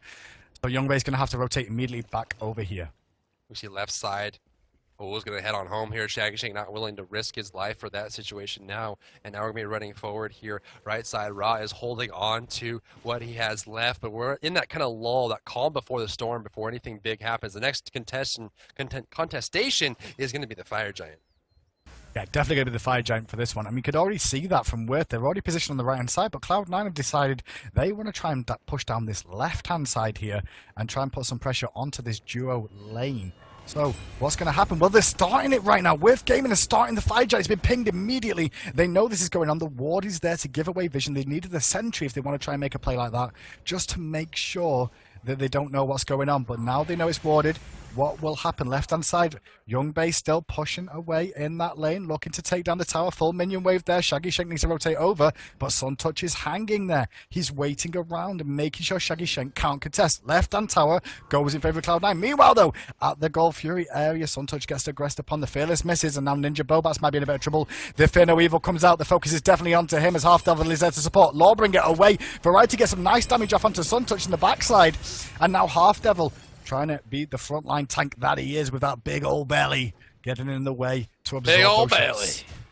Gold Fury is not around. The belly is not going to be able to consume anything right now. So I actually ended up going for a combat blink here to try and escape the burst damage coming out from Worth, not willing to position himself there. We do see the right side is pretty heavily warded. In fact, we have a counter ward from Worth on the bottom side, making sure there's no aggressive ward placed down there. We do see a ward in front of the mid camp, actually controlling the traffic that goes towards the Fire Giant area. The Gold Fury is going to be up in just about 2.5 minutes here, so we'll see who gets the next one. But as the gold is kind of stagnating at around 3,500 gold in favor of C9, Worth is still climbing that hill. Now keep in mind, ladies and gentlemen, we're in the middle of a best of 3 game 2. So if C9 wins this, they still have to win another one after this, and Worth has another chance after this. So they're not off it just yet, but C9 has to win this, because if Worth wins it all. Fire Giant looks like it's going to be started up here. They're going to back off again. They're looking to poke this down here, more just for the ward itself. I want to see if that's enough for them to be able to deal with it. Youngbait with the pause. Now, this game is balanced on a knife edge right now, like a full knife edge. This is why it's so close between these two teams, because neither of them want to give anything away to the other team, and whoever gets the Fire Giant in this situation or wins a big team fight are going to get a big lead. And that's why you're seeing these teams being so careful about the positioning to make sure they don't get themselves caught out. We're going to see pause from Youngbait coming out here to see if they can actually go for this. 9 to 6, C9 is going to be hanging out. 55K to 52K again, still 3K in the differential here. Rod is done for Anubis. Rod is done for Isis. We do see no Rod completed yet on the opposite side for Worth, but Rod is about to be finished there for Poseidon. The penetration with the Bancroft's talent is going to be huge here, and that's really what's going to make them help so very much. And so right now, we're waiting to see if Worth can answer to C9, but again, I still have concerns as the Anubis goes. He is so great in the laning phase. He's honestly, I'm not even shocked that Anubis won the way he did in the laning phase. Great counter to Ra, and also a great laner himself. But at the same time, as things start to transition, we haven't seen much of Anubis after the laning phase ended. No, we haven't. I mean, he did a great job in the laning phase as well to really shut down Variety, but Variety's catching up again, and we're starting to hit that period of the game where experience won't matter as much because Variety's nearly level 20 as well, equal to NQ. And, you know, as time goes on, will the heals pay off for Variety and Worth? We'll find out. But on paper right now, I mean, as we go into the late stages, Variety's Raw will I think it'll outscale and outworth Anubis, pun intended. Pun intended. Yes, I'm so good. I got it. I had to say that one. I got it. Sorry, chat. Forgive me. They're grouping up here. 4 players from Worth in the mid lane. See Sile looking for some kind of poke just to get that ball out there. Of course, the Spirit Ball does more damage and longer stun the longer it travels, so the max range is a big benefit to him. We haven't seen Sile use the Isis ultimate to full effectiveness yet either. He's kind of been using it for a quick burst, but you know, one thing to consider as well is that the Isis ultimate is great for controlling Fire Giant and Gold Fury, and I think with the amount of damage that Anubis can do in quick succession, they're going to be able to stack it up quickly and burst it for a big heal and big damage. Look for initiation here on Guan Yu. Going to get the, just barely avoided the stun with a hop, skip, and a jump. He's going to back away from that one, but Fire Giant is still under pressure. Jumping needs nerfing, I feel. Hi-rez, please. You're going to have a look at that one because clearly he got himself out of trouble with the quick jump. Will he this time? Not this time round, though. So I'll make sure of it. And there's the laser beam. A lot of damage applied. And he forced the cavalry charge too! No. Guys, that's really big, okay? If you don't realize it, it means he can't engage if they go for the Fire Giant. I hope Cloud9 saw that, because now they can contest the Fire Giant and start, because he's gonna not have the engage to be able to come in at lightning speed that he'd like to do. He's healed up nicely, though, with the help of Variety, but that was a big burn there. You know, yeah, exactly. He's got the CC immunity is what he needs the ultimate for to steal away the Fire Giant if they get started on C9. Backing off, make sure they don't lose any people. Now, keep in mind they have Ra and Guan Yu healed together. He's already back at full HP or near full. He's about 80% already, so that's how quick the healing comes out for them. But at the same time, you know, he doesn't have that CC immunity to rush in and steal with the Fire Giant. So if they use a Humbot's ultimate, if they use a Bacchus knockup, use anything really to try and just get the initiation or just CC him away from the Fire Giant, that's all they really need. Here comes Suntouch to clear out this ward, make sure that goes down. Good play by him. And now you can see Poseidon actually going home here. Cornio going home to finish that rod. He's got to get that rod done. Smart play there. He realized he had the time for him to get it. Went and got it. Respect. Yep, good call. Good call. He'll be able to get back in there before anything else happens as well. Team in a good position to defend. Obviously, Worth will not look to start a Fire Giant. They won't want to fight until Elmsy actually manages to get his charge back up again so he can actually contest and jump in there and cause some issues with the stun. And I just discovered by watching that the Suntouchers Humbats can throw monkeys and they will bounce towards. I did not know that. That's kind of cool. Oh, Shaggy pushing away from here. Oh, Fire Giant being started up here. They don't know it. Anubis ultimate going to come out. This is good again from C9 Cloud9. gets the Fire Giant. One little moment is all they need. The amount of damage they have is amazing. And one thing that's surprising me as well is Half Double didn't go for Sovereignty. He went for High to the Urchin. Has yet to pick up Sovereignty. Looks like he's going to start picking it up now. But, you know, it's strange to me to see him skip that Sovereignty so early and really have C9 do as well as they're doing. Now, with that Fire Giant buff, again, the gold is only 4,600, which, by the way, the fact that they are 3 towers down, they miss 2 Fire Giants and 2 Gold Furies, and they don't have the jungle clear to keep up with C9, and they're only 4,500 gold behind is amazing. But they have to be careful here. Here's the Gold Free, so they're going to trade Gold Free for Fire Giant. That's going to help clear the gold gap a bit. 3,000 gold behind. Again, very smart play by Worth, but they have to worry about that Fire Giant buff. That's going to last quite a while. about 3.5 more minutes. It's going to be the duration on that one. Actually, 4 minutes more for the Fire Giant buff. And they have to be really careful about how they fight these because that damage buff is going to be huge for a lot of players on C9. Bobag gets caught out of position. Has to use Nice the Lore play. Bringer. Fear no evil burn Respect. as well. But he made the right call there, not hanging around too long. The whole of Cloud9 were looking for an opportunity there. But now it's Elmsy's turn to get aggressed, and he's got silenced as well, so he has to wait a few seconds before he can disengage from there. And now the whole of Cloud9 doing the right thing in this situation, I feel. They're going to siege this tower. Now they've got the poke with the Spirit Ball, with the Mummify, with the Belly Flop available, and the Pillar. They can really look to put the pressure on and start taking down these towers. Let's see how this one plays out. The zone control is fantastic for them. Great. And all Worth Gaming really have is sustain going in their favour in the likes of Elmsy and Variety. So, rotation to mid lane now. Once again, the Mummifying Spirit Balls will be used to their advantage if possible. Keep an eye on the shifting sands being available to slow them down. And there it is again as Half Devil goes aggressive with the belly flop as well. Fearless Chain combo onto the backline to Half Devil, though. He's getting kind of low out here. Gets the Intoxicate off it. He's going to die for it. Ooh. And there's no trade back from Cloud9. Half Devil goes in a bit too deep there. The Fire Giant buff is still active for a little while. They're going to have about 2 minutes left on this, 2.5 minutes or so. And that's really going to help them in the next engagement. But without Half Devil, they can't really engage entirely. They need that kind of Intoxicate to scatter Worth. And Worth is going to try and make it as much as they can out of this little window that they have here. And if you look for the ultimate, going to find it. Spirit Ball going to land. He just barely gets away. That ultimate going to land on top. There's the Ice Ultimate. Actually, he's going to walk right in. Shaggy Snake just willingly took an Isis ultimate. Who wants to force him away? The Purification piece is going to be enough to force him back here. And now he's going to be in a great spot. The tower's under pressure here. A few basic attacks go down. The tower going down. They're going to start to whittle down that gold lead. C9 has been in control, but only just. Now looking for Sun Touch. They have the ultimate available. Rod does not have a snipe available right now. But they're going to go straight for this tower. Sun Touch hanging out here. No ultimate available for him either. And now this tower's going to go down and run back into the jungle. Brilliant, brilliant play by Worth Gaming there. They got the opportunity with Cloud9 going too aggressive. Half Devil gets himself picked off on the back line, and immediately Worth Gaming make them pay for it. That was a 5v4 against a team that had Fire Giant, and they took 2 towers away from them. And that's due to the fact they've got the sustain to keep the push going down. Now we'll see Cloud9 run straight back down mid. We can see them here. It's their turn to try and put the pressure back on and go, okay, we made a mistake last time, but we're taking this tower. We're going to make this even in terms of mid lane at the moment. Half Devil quite happy to tank this one up, staying with this team this time. Axe goes out from Shaggy Shank, does actually miss, and so the middle lane is wide open for anyone to exploit right here. Fire Giant hasn't been abused as much as they probably wanted to, but for the moment, everyone's gonna just back up.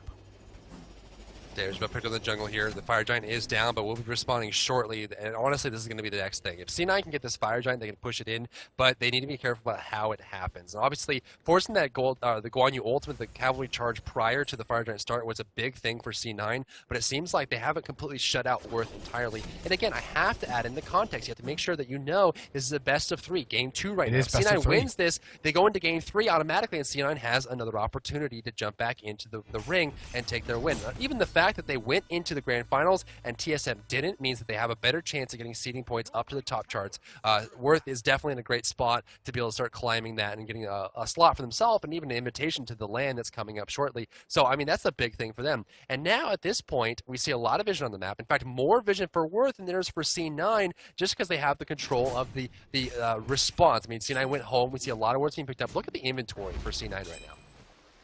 Yeah, inventory is stacked right now for both teams as well. I mean, everyone's starting to reach that 6th item level. And this is where Cloud9 may take a lead, I'm going to say, Drybear, because they have the experience of long, drawn-out games and long tournaments as well. I mean, we know they've got LAN experience as well.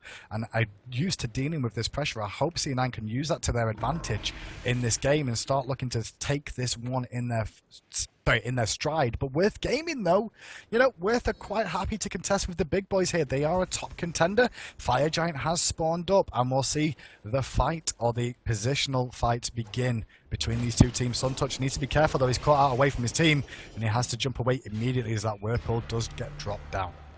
I like the ward coverage here from NQ. He's using that, he's grasping hands to clip the wards every single time. Doesn't expose himself, doesn't expose his teammates, and of course it's guaranteed to clear the ward because it just does so much damage. It has so many damage sources as it continues to tick, tick, tick, tick, tick. So as soon as they put down the ward, the sentry ward, they just put down, there's a Whirlpool again. The Whirlpool's actually going to try, yep, the Whirlpool actually got the ward there. So I like the fact they're using these very safe, long-range, ground-targeted abilities to clear out wards over and over again without exposing their team. It's beautiful. He also managed to draw aggro from the Fire Giant, which actually lavaed the pit up and gave Half Devil a little bit of damage there. A few little boulders were thrown at him at the end of that as well. So nice little usage there from that Whirlpool. That Spirit Ball was very close to hitting again. Keeps going between those poles over and over again right now to Sile, but he's almost on par with them every single time. And the Mexican standoff shall continue as the dance of Fire Giants begins.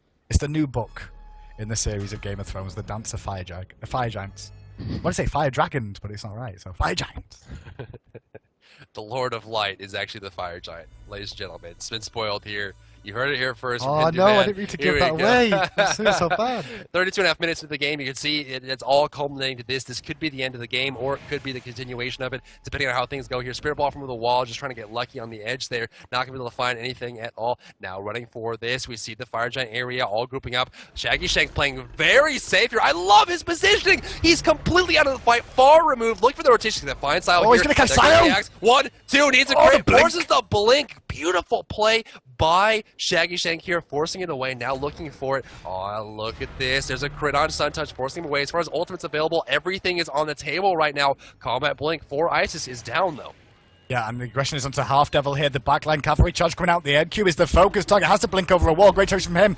Fear No Evil, very defensively. Not going to land onto anybody. Meanwhile, the Kraken misses as well. Young Bay actually does take down one in trade, though, with Variety. And now Cloud9 are in trouble. It's 4v3 on this side of the map in favor of Whiff Gaming. The damage from Shaggy Shank is real. Those crits are doing work. Suntouch having to run for his life. Lawbringer, they've not done. They want to keep the aggression going. And this snipe misses from Variety as well, so that's nearly every ultimate down. NQ still stands though, has that beam of death available. The gaze, will he gaze upon them? Suntouch actually contesting the XP camp there, along with Half Devil, who has to belly flop away. NQ though, NQ with the laser beam. Elmsy's the focus, not going to have enough damage to destroy Elmsy, and then Variety picks up the kill. NQ's in trouble now, he's going to die. Still all members of Whiff alive, other than the first casualty, Carino. Are they going to backdoor this tower, or is he just tanking it? Well, they rotate for the Fire Giant. Weak bonds get longer the longer the game goes on. 50 seconds on NQ. Youngbay up in 12, Sayo up in 10. This Fire Giant is to Whiff Gaming, and 4 members, no, make that 5 if they time this right, will all have the Fire Giant Whiff Gaming are in control of this game. All 5 players of their team just picked up the Fire Giant, and this is exactly what we've been talking about all game long, even the picking stage. Hindu Man, Anubis is a great laner. He is not a good mid and late game character, and it's very difficult to be able to use him in that manner. I don't understand how they didn't plan for this. I mean, honestly, you have to be careful about how you do this. Look at the itemization right now for NQ. He's got Bancrofts, he's got Penetration, he's got Rotten, he's got that CER plus that physical protection, but it's just not enough. And the fact that he went for the Guan Yu is proof enough to show that Anubis is just not versatile. He bursted Guan Yu low, didn't get the kill, and then had nothing left to give. He had nothing left to provide. He almost bursted the Guan Yu, but after that, he can't even escape. He doesn't have movement speed, he doesn't have any kind of escape mechanism. He has a slow, and that's about it. And this is why you always vie for the late game, especially when you're up against Anubis. And so right now, there's a 3K differential between the teams. It's always been there. It's still there. But at the same time, C9 is on the ropes. They have to worry about that Fire Giant buff. Now you're getting a damage buff and a Fire Giant buff to Poseidon when he previously didn't have anything, plus Polynomicon. Yep. Poseidon is going to be a driving force here. Watch for the initiation. Belly flop comes out from Bacchus. Guan Yu running through the jungle here as Emelowichin goes through this. The left tower is under pressure. It's going to go down. This is going to clear the gap. The goal will be even after this tower goes down, and there it goes. The gold is all tied up. The experience is tied up. We have an even game. Here we go, all over again. It might as well be 0-0 start of the game, but it's not, because Whiff Gaming have the Fire Giant. They're going to take the Gold Fury and take the lead in this game after being on the back foot for so long in this one. This game is in Whiff Gaming's favor right now, but Cloud9 are not out of it. I hope we'll see if Whiff Gaming make the mistakes that Cloud9 did when they had the Fire Giant previously, or whether they will make the correct decisions. Maybe rotate to the far right-hand side and pick up that. Look at this ward in mid lane. This is an important ward here, just so Cloud9 can be aware of where the rotation is going to come from Whiff Gaming. So little details that play into this game. And right now they're going to give up this tower, and they're going to hope and defend the Phoenixes. This Fire Giant has got a lot of buff left, and with Variety having Ra and Elmsy having that Guan Yu, the sustain is real for this team, so the assault can continue for a very long time. Look at Suntouch. He's looking for it. He wants the opportunity, and there's no vision of him. Will he do it? We'll find out.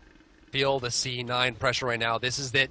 If they lose this match, they lose the series. They go second place against Worth Gaming. Who from behind? Huge flank come out here. Oh, so much damage. Kraken takes him out, but they get beside the process now. Variety's going to go down as well. Big rotation coming out from C9. Look for the kill. Shaggy Shake on a killing spree. Gets Shaggy's squashed. down. The Goomba Stomp from Half Devil takes him down now. As Evolution goes forward here, there goes the Disperse. Impale available. Desert Fury is available. They go for it here. Not going to go for it. There's the Impale on top. Evolution has nowhere to go. He's going to go drop on his own. Looking for the fall. There's the heal. A few more shots will do it. Belshguns will keep him in place, and Young Bay should be able to clean this one pretty easy. There goes the shot. Evolution is going to go down here, or will he? He's still dashing. Can he get it? He's going away. He's doing the dash. Evolution. Can he get that distance? This is the most fruitless dance I've ever seen in my life. He's got nowhere to go. But when the cards are down and everything is under pressure here, when it counts, Suntouch comes in and hits it. Let's see the replay up on screen. This flank was all they needed. Desert Fury coming through. There's Uma's only coming on top, and the Kraken takes him out, but the damage from Anubis was too much. Missed Impale there, but it's going to be enough. Look at Shaggy Shank committing too far. Shaggy Shank did not need to be that close. No. He got full melee range and tried to get the damage, and because of that, he took a lot of unnecessary AoE damage. I like the fact that Evolution juked around here because it guaranteed the escape for Tier, but at the same time, and even wasting their time. And I love this play from Evolution. This is what you do. You're playing support. You waste their time after they get a big win like that. They did nothing with it. No, they no towers, no buffs, no jungle, no nothing, no objectives. They got nothing for it because they spent so much time trying to kill Evolution that they got nothing out of it. I give a lot of credit for Evolution. They're saving Tier and saving the time frame. Elmsy came into this game as a sub. He came in for Worth Gaming when Princess Tomato was taken to another castle this week, and it's been amazing to see him perform. This guy was without a team. He was looking for a team, and he's just stepped up, and I guarantee you, by next week, he'll have a permanent roster spot on someone's team, that's for sure, because he's playing some great games so far, had some great matches so far through this one, and that juke there, like Drybear, like you said, that was important because it delayed them being able to push and take down any objectives whatsoever. They really need to ward up as they go and cover their angles, because if they had just had a ward at that corner, they could have seen Suntouch coming and preempted that engage. That was the big play, and Cloud9 did a great observation of that and used it to their advantage. So, all square, once again, Fire Giant has finally turned off. It's going to respawn soon, and this is still anyone's game. Is so close, guys. 14-13.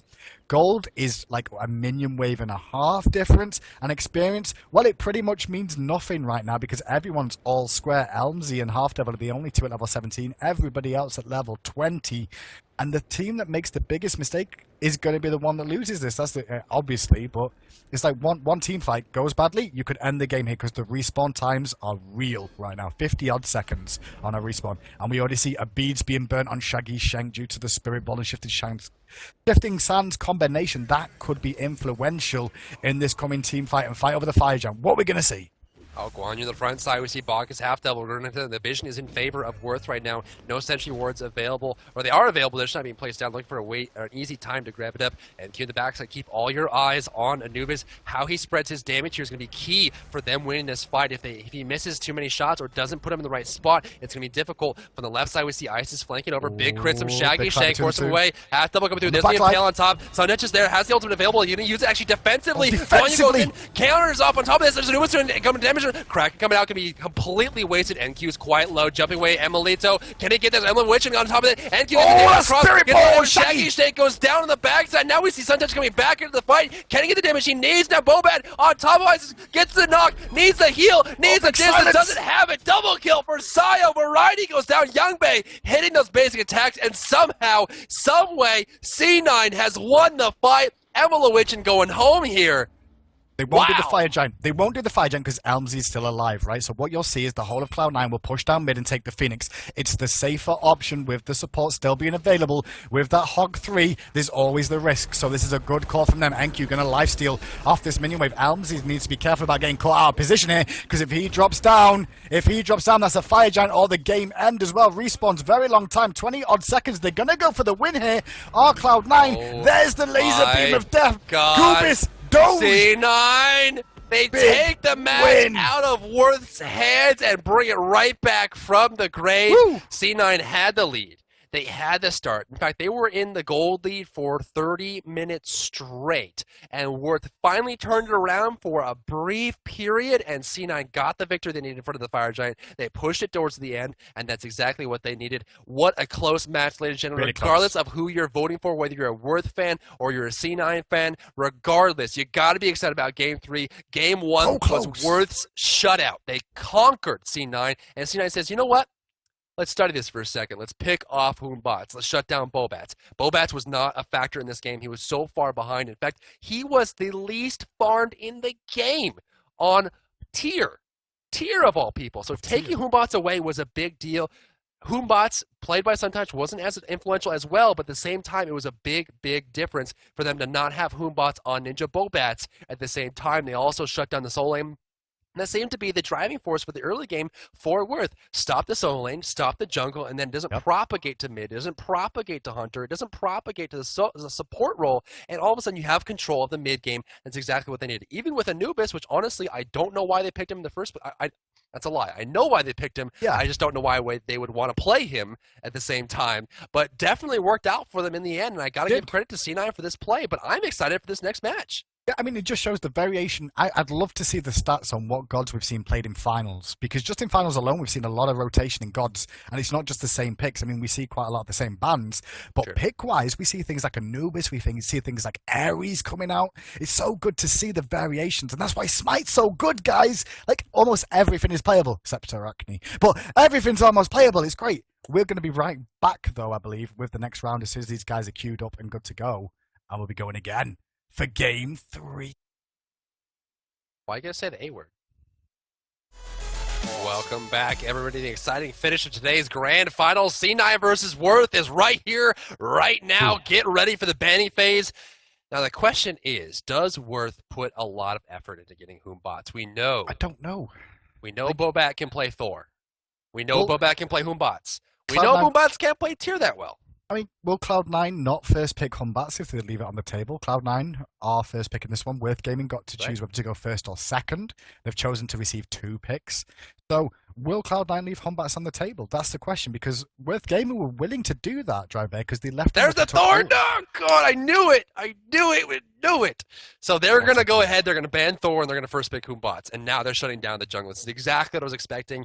The backup for Ninja Bobat is Thor, so they're going to go ahead and lock it down. Now, this doesn't mean that Sun Wukong's going to be available. So at this point, C9 has to first pick Hoombots if they want to have the early presence. That's exactly what they're going to go for here. And so that's what I was thinking that Worth was going to try and do, is they were going to try and bait out the Hoombots pick and get Thor out of it, but it looks like that's not going to be available. C9 has done their homework.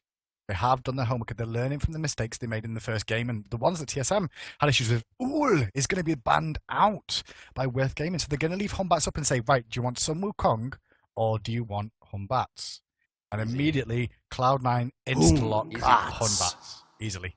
That's it. But that does leave Aphrodite on the table, and she's being hovered over by...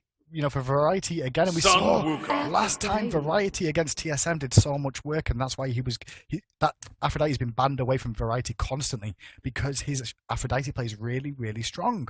So I think Worth Gaming are okay with this so far. Honestly, so far, yes. Honestly, the biggest driving force for Worth is the early game presence of Bobat. And we know that Bobots is his preferred presence, but Thor is his backup. Beyond that, it's Tyr and it's Naja. So we'll see what he decides to go with here. If there's a lot of squishy pickups on C9, he may go the Naja route, but Naja is so hard to play competitively right now. It's just so difficult. So we're going to have Apollo hovered on here. I imagine they go for a Guardian here. We know there's available Guan Yu. It looks like Bakat's going to be locked in. That's right. Over to Worth. They have one more selection to make. It might be Hunter, but they're not worried about it. Maybe they're worried about the banning phase after the fact, but they may want to lock down that jungle. What will they go with here? Got to be Tyr. I think it's going to be Tyr in the situation for Worth Gaming overall. Especially if his 4th pick is probably Nijar, then I think they need to look at picking up Tyr in this situation. Whether they do or they don't, they leave it on the table and then look for some other option. I mean, Freya is a possibility as well. They're considering it. It could just be a pick. Oh, so they're going to go ahead and Poseidon. This is, again, a shot at Saya. We know that Corneo can play everything. Now, it seems like, Poseidon is not the strongest character for Corneo, although he does have a very big god pool. We know that he prefers Scylla Agni. Oh, that ban's awesome. Poseidon, but looks like they're going to ban out Isis after picking Poseidon. Awesome. Beautiful play by Worth.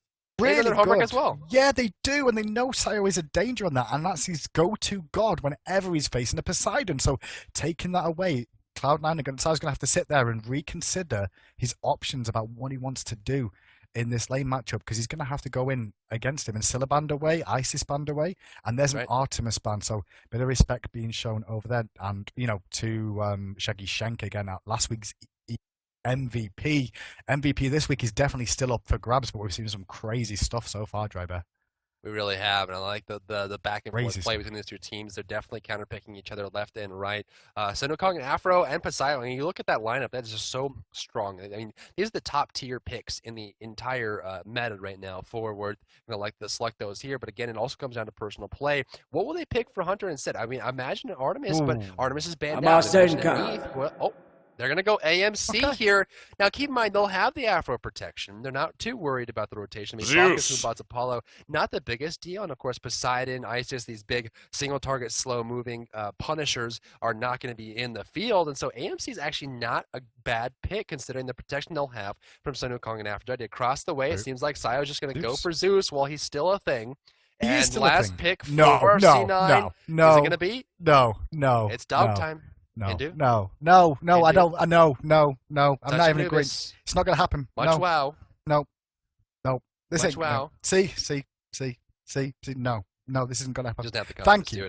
And thankfully, sorry. I would have lost my mind if he put Anubis against Aphrodite. It's a liability. What DM Brandon would have exploded in his chair. Now his brain would have just gone It would have exploded, and the glasses would have just fallen onto the desk. That's what happened with DM Brandon if that had happened. It's a bad call. I mean, he's too much of a liability. He's great at laning. He's one of the best laners in the game, no doubt. But his transition into mid and lane is just not good. He doesn't have the presence you need, and he doesn't really do enough to be able to counteract the fact that he's just not going to be that good. And so it's unfortunate to see such a character not really be picked up much, but I think last game, if they didn't pick Anubis, they would have won very early, or at least 20, 30 minutes. It would have been a lot easier for them to do so because they would have had that presence from someone besides Anubis who really just does damage, and if you don't have a chance to do damage, you get locked down. That's it. Now look at the lineup here between the two. They're going to run those off with Bastet. So we do see Ninja Bobat going for Bastet instead.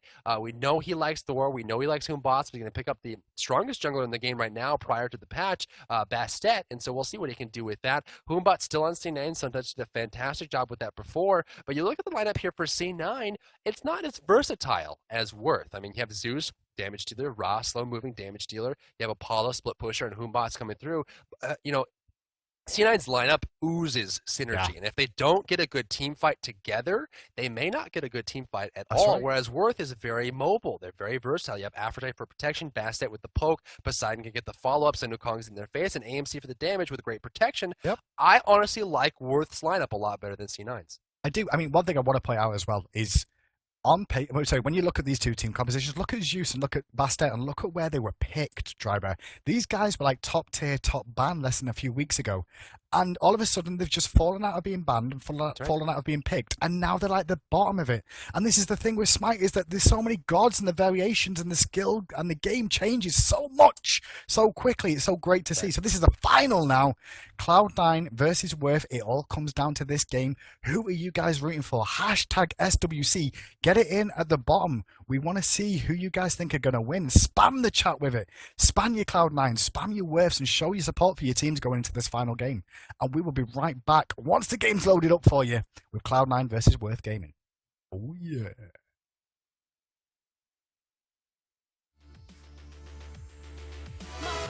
An exciting end here in Game 3 of the Grand Finals Championship, week number 4, European Day 2, taking place right now. We're in the last game of the day. It goes no further than this. This is the end of the line. The green grass is held by C9. The bottom side, Sayo on Zeus. Young Bay playing Apollo. Suntouch in the jungle with that Hoonbots. NQ on Ra. And Half Devil playing Bacchus. And on the other side, we're going to see Worth Gaming fighting from the top side of your screen, right-hand side of your spectator UI.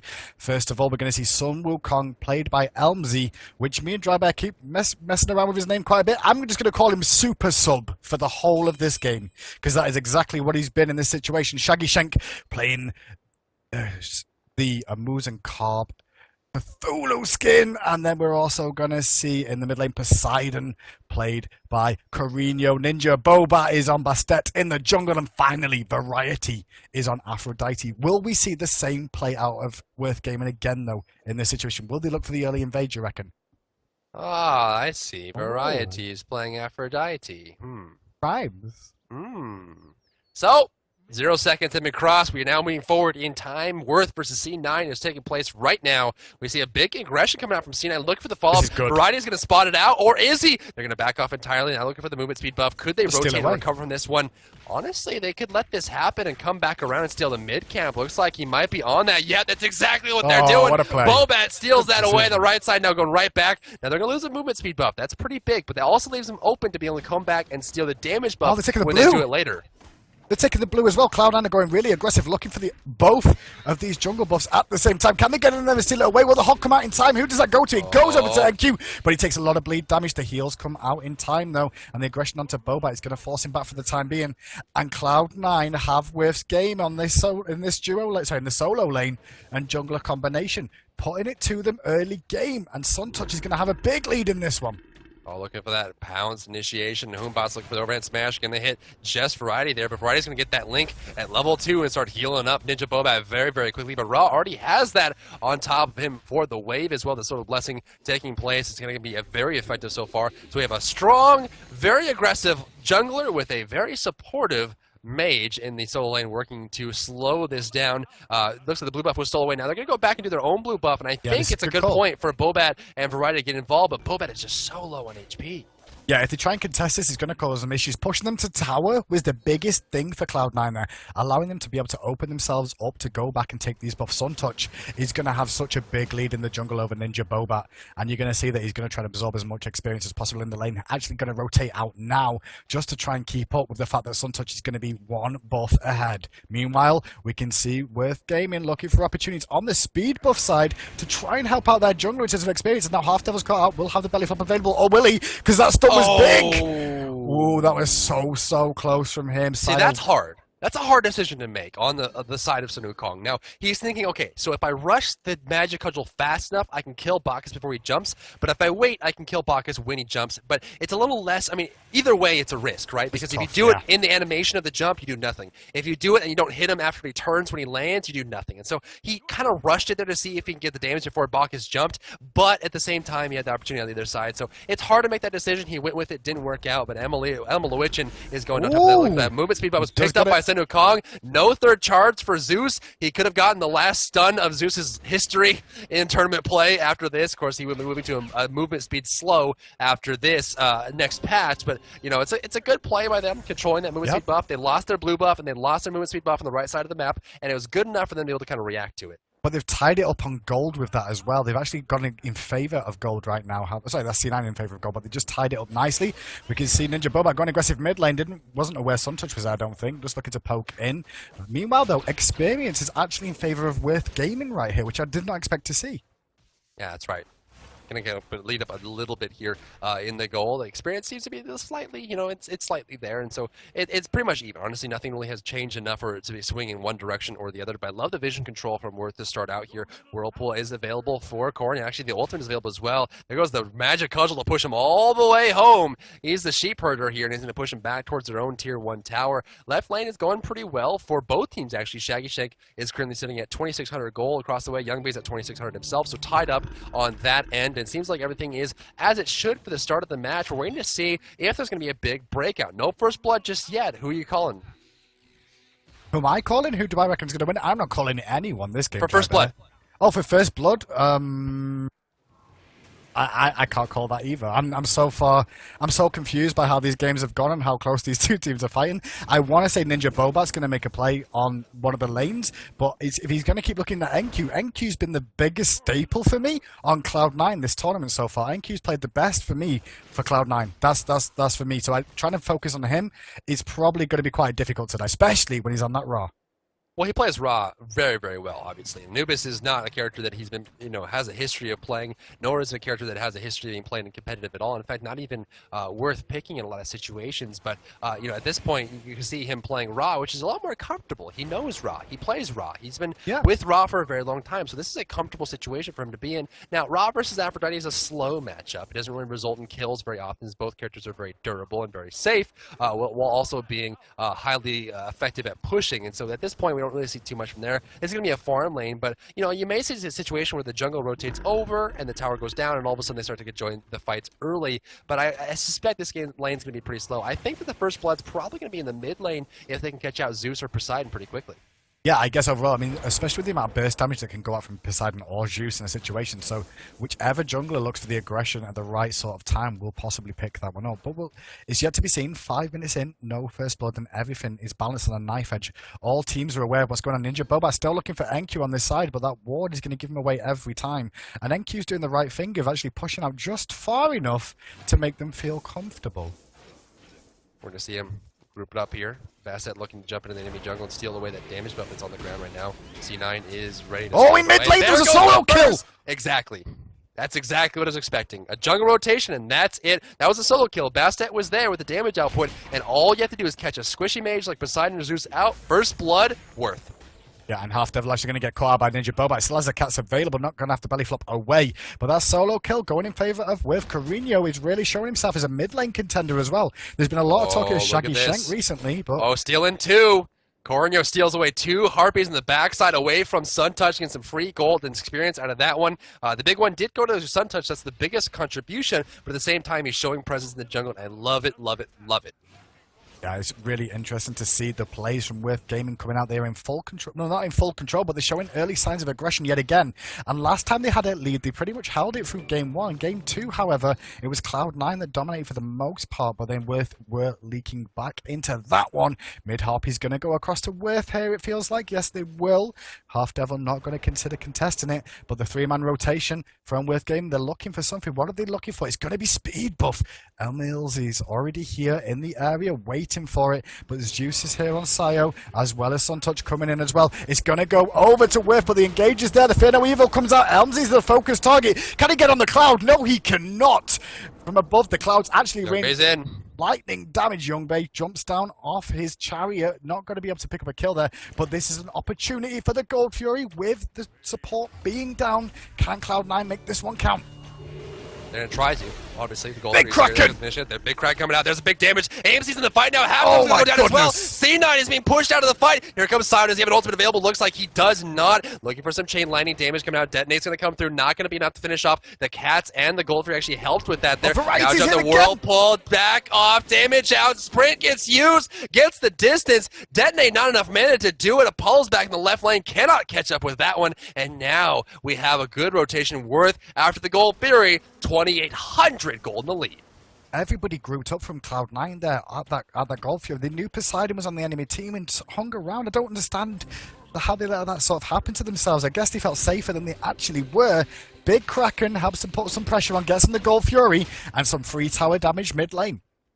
Now pushing up towards the mid camp, so this one's going to go to Wirth. Doesn't look like C9 has any inclination of going towards this with just Suntouch and Half Devil. Half Devil level 6 right now versus the level 8 Emelowicz, and we also have Suntouch level 8 himself, but sitting pretty far behind in the gold count comparatively to Wirth. In fact, Emelowicz is at 4,300, and same thing for Suntouch. They're all tied up there. Unfortunately enough, we do see Sayo at 4,200, almost the lowest in the game overall on Zeus in the mid lane. It's very unfortunate for him. He does have the Aegis Amulet to avoid not only the Poseidon ultimate, but also to allow his ultimate to tick down. One thing you can do is you can pick up the ultimate, stand still, Aegis, and that buys enough time for 3 stacks to go up and come out of it and detonate. But, he has to buy it for that Kraken because he's going to get caught out a lot by that. And with Poseidon kind of lurking around every corner, he has to be careful. Yeah, he really does, and especially because Sayo lost. Sorry, he was first blood at the start of this game in a solo kill. Now that's one thing that you don't often see in high-level players. Solo kills, 1v1s are very, very, very rare that they actually go down. So that means that things in mid lane. Carino must have done a great job at the start of this game to keep the pressure on, using Poseidon to his strengths of pushing into the tower. And Sayo just probably overextended a little bit. Blue buff up though on the left-hand side, and we could already see Suntouch rotating round.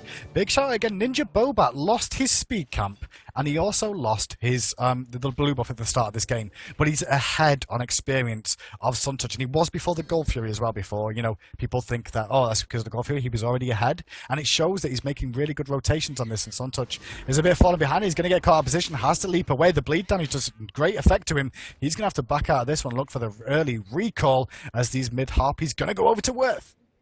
They're just going to head on home here, taking a lot of damage in that small engagement. Worth's going to get the mid camp. The right camp is not going to respond. The disjoint respawns between the two mid camps. 3 minutes is the respawn time for those mid camps, and so quite a while before those will be back up. Zeus in the mid lane kind of surrounded here as Bat says, looking to grab something up. No ward vision, but a little bit close to the minion's going to back off. Looks like Sayo knows it's happening. Still sitting around tower. The cats might be enough. The body block Whirlpool looking for the dive. Not going to force him out, just kind of going in and forcing an engagement there as Suntouch clears out the back. Harpy's blue buff going to go to NQ on Rods. He heads over to the solo lane. Oh, Humbot's coming in the mid lane, looking for it. Going to be forced out. Whirlpool on the ground. There goes a lot of damage. Surge. One hit from the Trident is enough, and that, ladies and gentlemen, is bursting left side. Oh, looks like damage on Young Bay. Serenade on 2. Pops the sprint, trying to get away. There goes the hit. Needs some more damage. There's the honey on the ground very quickly, and the animation cancel is enough to get one more attack before he rounds the corner. That is efficiency, ladies and gentlemen, and Shaggy Shank and Malowichin together get a kill in the left lane.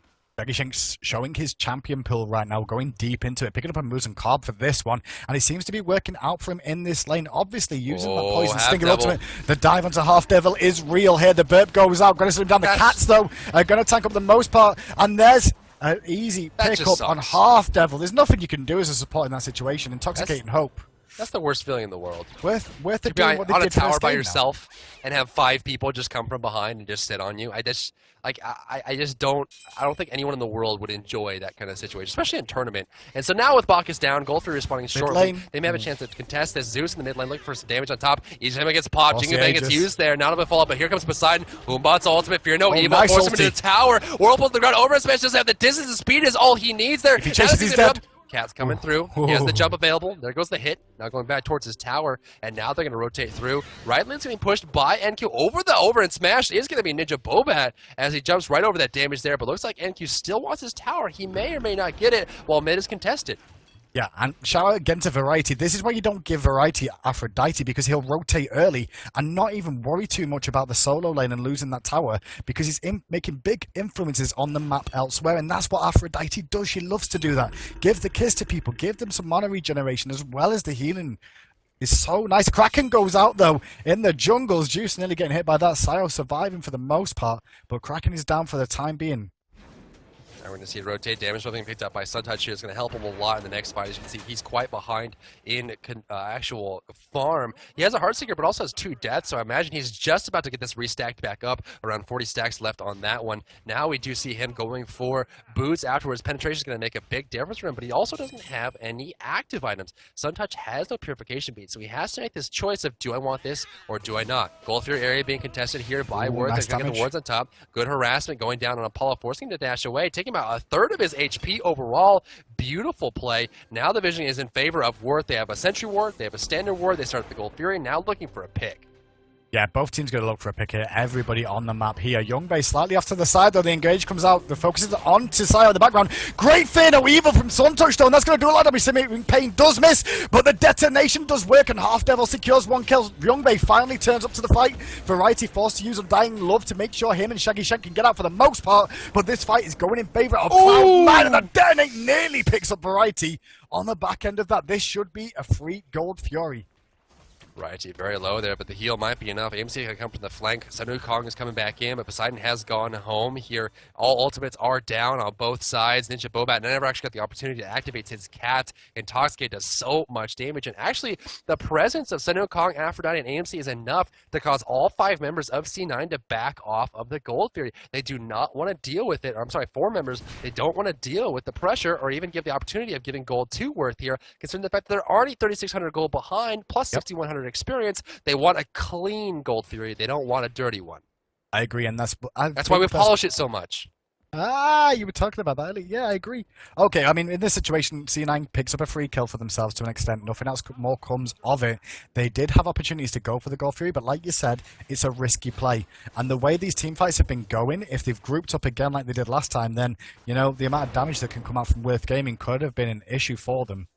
So Great look at the gold. We already know 4,000 in favor of Worth Gaming Experience, 7,000 right now in favor of Worth Gaming on the experience charts. And that will make an effect during these team fights. That's why we always keep an eye on the experience charts during the early stages of the game, because your natural scaling of damage and abilities is the reason why experience is so important. Experience is really big. It's the biggest thing you can have early on if the gold is not really too far skewed. Now we're going to see them kind of go through here. The blue buff is trying to be stolen away. Looks like a basic attack from Enki to get it. Boobot's ultimate looking for it. There goes on day left to force it away. The Cats on the ground. Each time it gets popped there as the back off comes through. Good reaction to the Cats. 2 ultimates wasted. Now we see some contestation in the mid area. Bach is slowed down by Whirlpool Trident. Tidal Surge takes him out. There goes the belly flop away, but Half Devil is just not very tanky. They're able to burst him quite easily. We see Hunters on the left side going head to head. Shaggy Shank with a 3-level advantage. Looking for a dive mid! Big Aegis! Gets avoided! Not long enough, though. Zeus gets taken out there. Sile goes down. The title come on top. There goes rotation from Emil Witch and looking for variety. Cannot get it. Aphrodite is so tanky now. Looking for Emil Witch to go up there on the Summer Cloud. Half Devil by himself. He's going to go down here. There's a few shots. Apollo gets stuck. Variety going down. Look to the skies. Youngmei coming out. One more shot. Needs it. There goes the hit. Looking for Emil Witch as well. Now going forward. NQ goes down as well. It's the game of Hunters here, ladies and gentlemen, as they push on in. Going to be able to push down this mid tower. Youngmei has to be very careful here, but so do Worth. They are kind of low on HP. However, that full health Shaggy Shank should make short work of it. Will they rotate for the Gold Fury? Yes, they will, is the call. As you can immediately see, the support and jungle going straight over there. Shaggy Shank on the last one to turn up. Good rotation from him, though, to chase in Youngmei, who arrived to that fight early, and that went in favor of Worth. 11-4. What can Youngmei do here? He's going to contest against 3. Some nice damage coming out from him, but he's going to get zoned. He's trying to body block as much as we can. Nice knock up. Can he force some deaths here? He might be able to do so. Worth are going to secure it. Youngmei secures 1. He's getting very low. Shaggy Shank going to recall straight, so back off. Good decision to back off and not continue fighting, because Sayo had turned up. Worth Gaming with the Gold Fury. Did he just walk out with 3 people fighting a Gold Fury, get a kill, and walk away? Yep, pretty much that's Youngmei. Hashtag Youngmei, ladies and gentlemen. That's hashtag Youngmei. C9 is not dead. He picks that up, goes right in front of him. Now, if he did not use the Aegis Amulet at that point, he would have died to the engagement from that Razor Whip, and there was a good decision there. He waited for the last shot to come out to guarantee the kill on Ninja Boba, and then Aegis right after the fact immediately, and that netted him a kill and a free escape.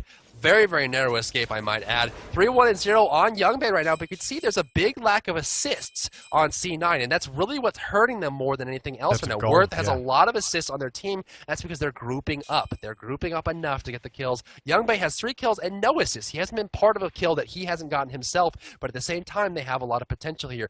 Everything comes down to this. Everything's on the line. C9 is behind right now 6,000 gold and nearly 10,000 experience. Fire Giant is the next place to look at. I'd call it now. I'd just go Fire Giant. If I was Worth Gaming right here, I'd just go Fire Giant. You lose left-hand tower to Apollo, possibly. They're looking to pressure right-hand side here, showing themselves on the map. Even Amuz and Carb is on the way over. And so is Apollo. So we're going to see both the Hunters transition to mid lane to make sure they're near enough to this team fight. Surprised we didn't actually see Youngmei stick in that left-hand lane to keep the pressure on. So everyone looking to group on the right-hand side. Both teams position themselves. Both Hunters might see a duel in mid lane. Nice charm in middle, followed by a Kraken. NQ goes down very quickly there. Now the fight is on with Zeus and the Fear No Evil coming out as well. Backing off for the most part, but pretty healthy at Worth right now. They took a lot of damage, but the sustain is there, and Youngmei has used that ultimate. Is he going to look for a fight with Shaggy Shank? No, he's not. He's just going to rotate back mid lane again. Net Worth for Worth there. They're going to keep putting the pressure on this right side. Shaggy Shank is 1,000 gold individually over Youngmei. I don't know why they're even defending this 500 gold tower on the right side. Just leave it.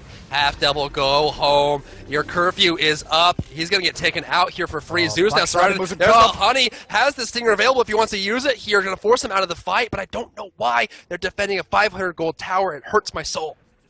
Yeah, it's not working out well for them at the moment. They contested that for too long. I'm surprised that Worth Gaming managed to get that one. They're going to get a second one out of this, because I don't think anyone can get here to contest.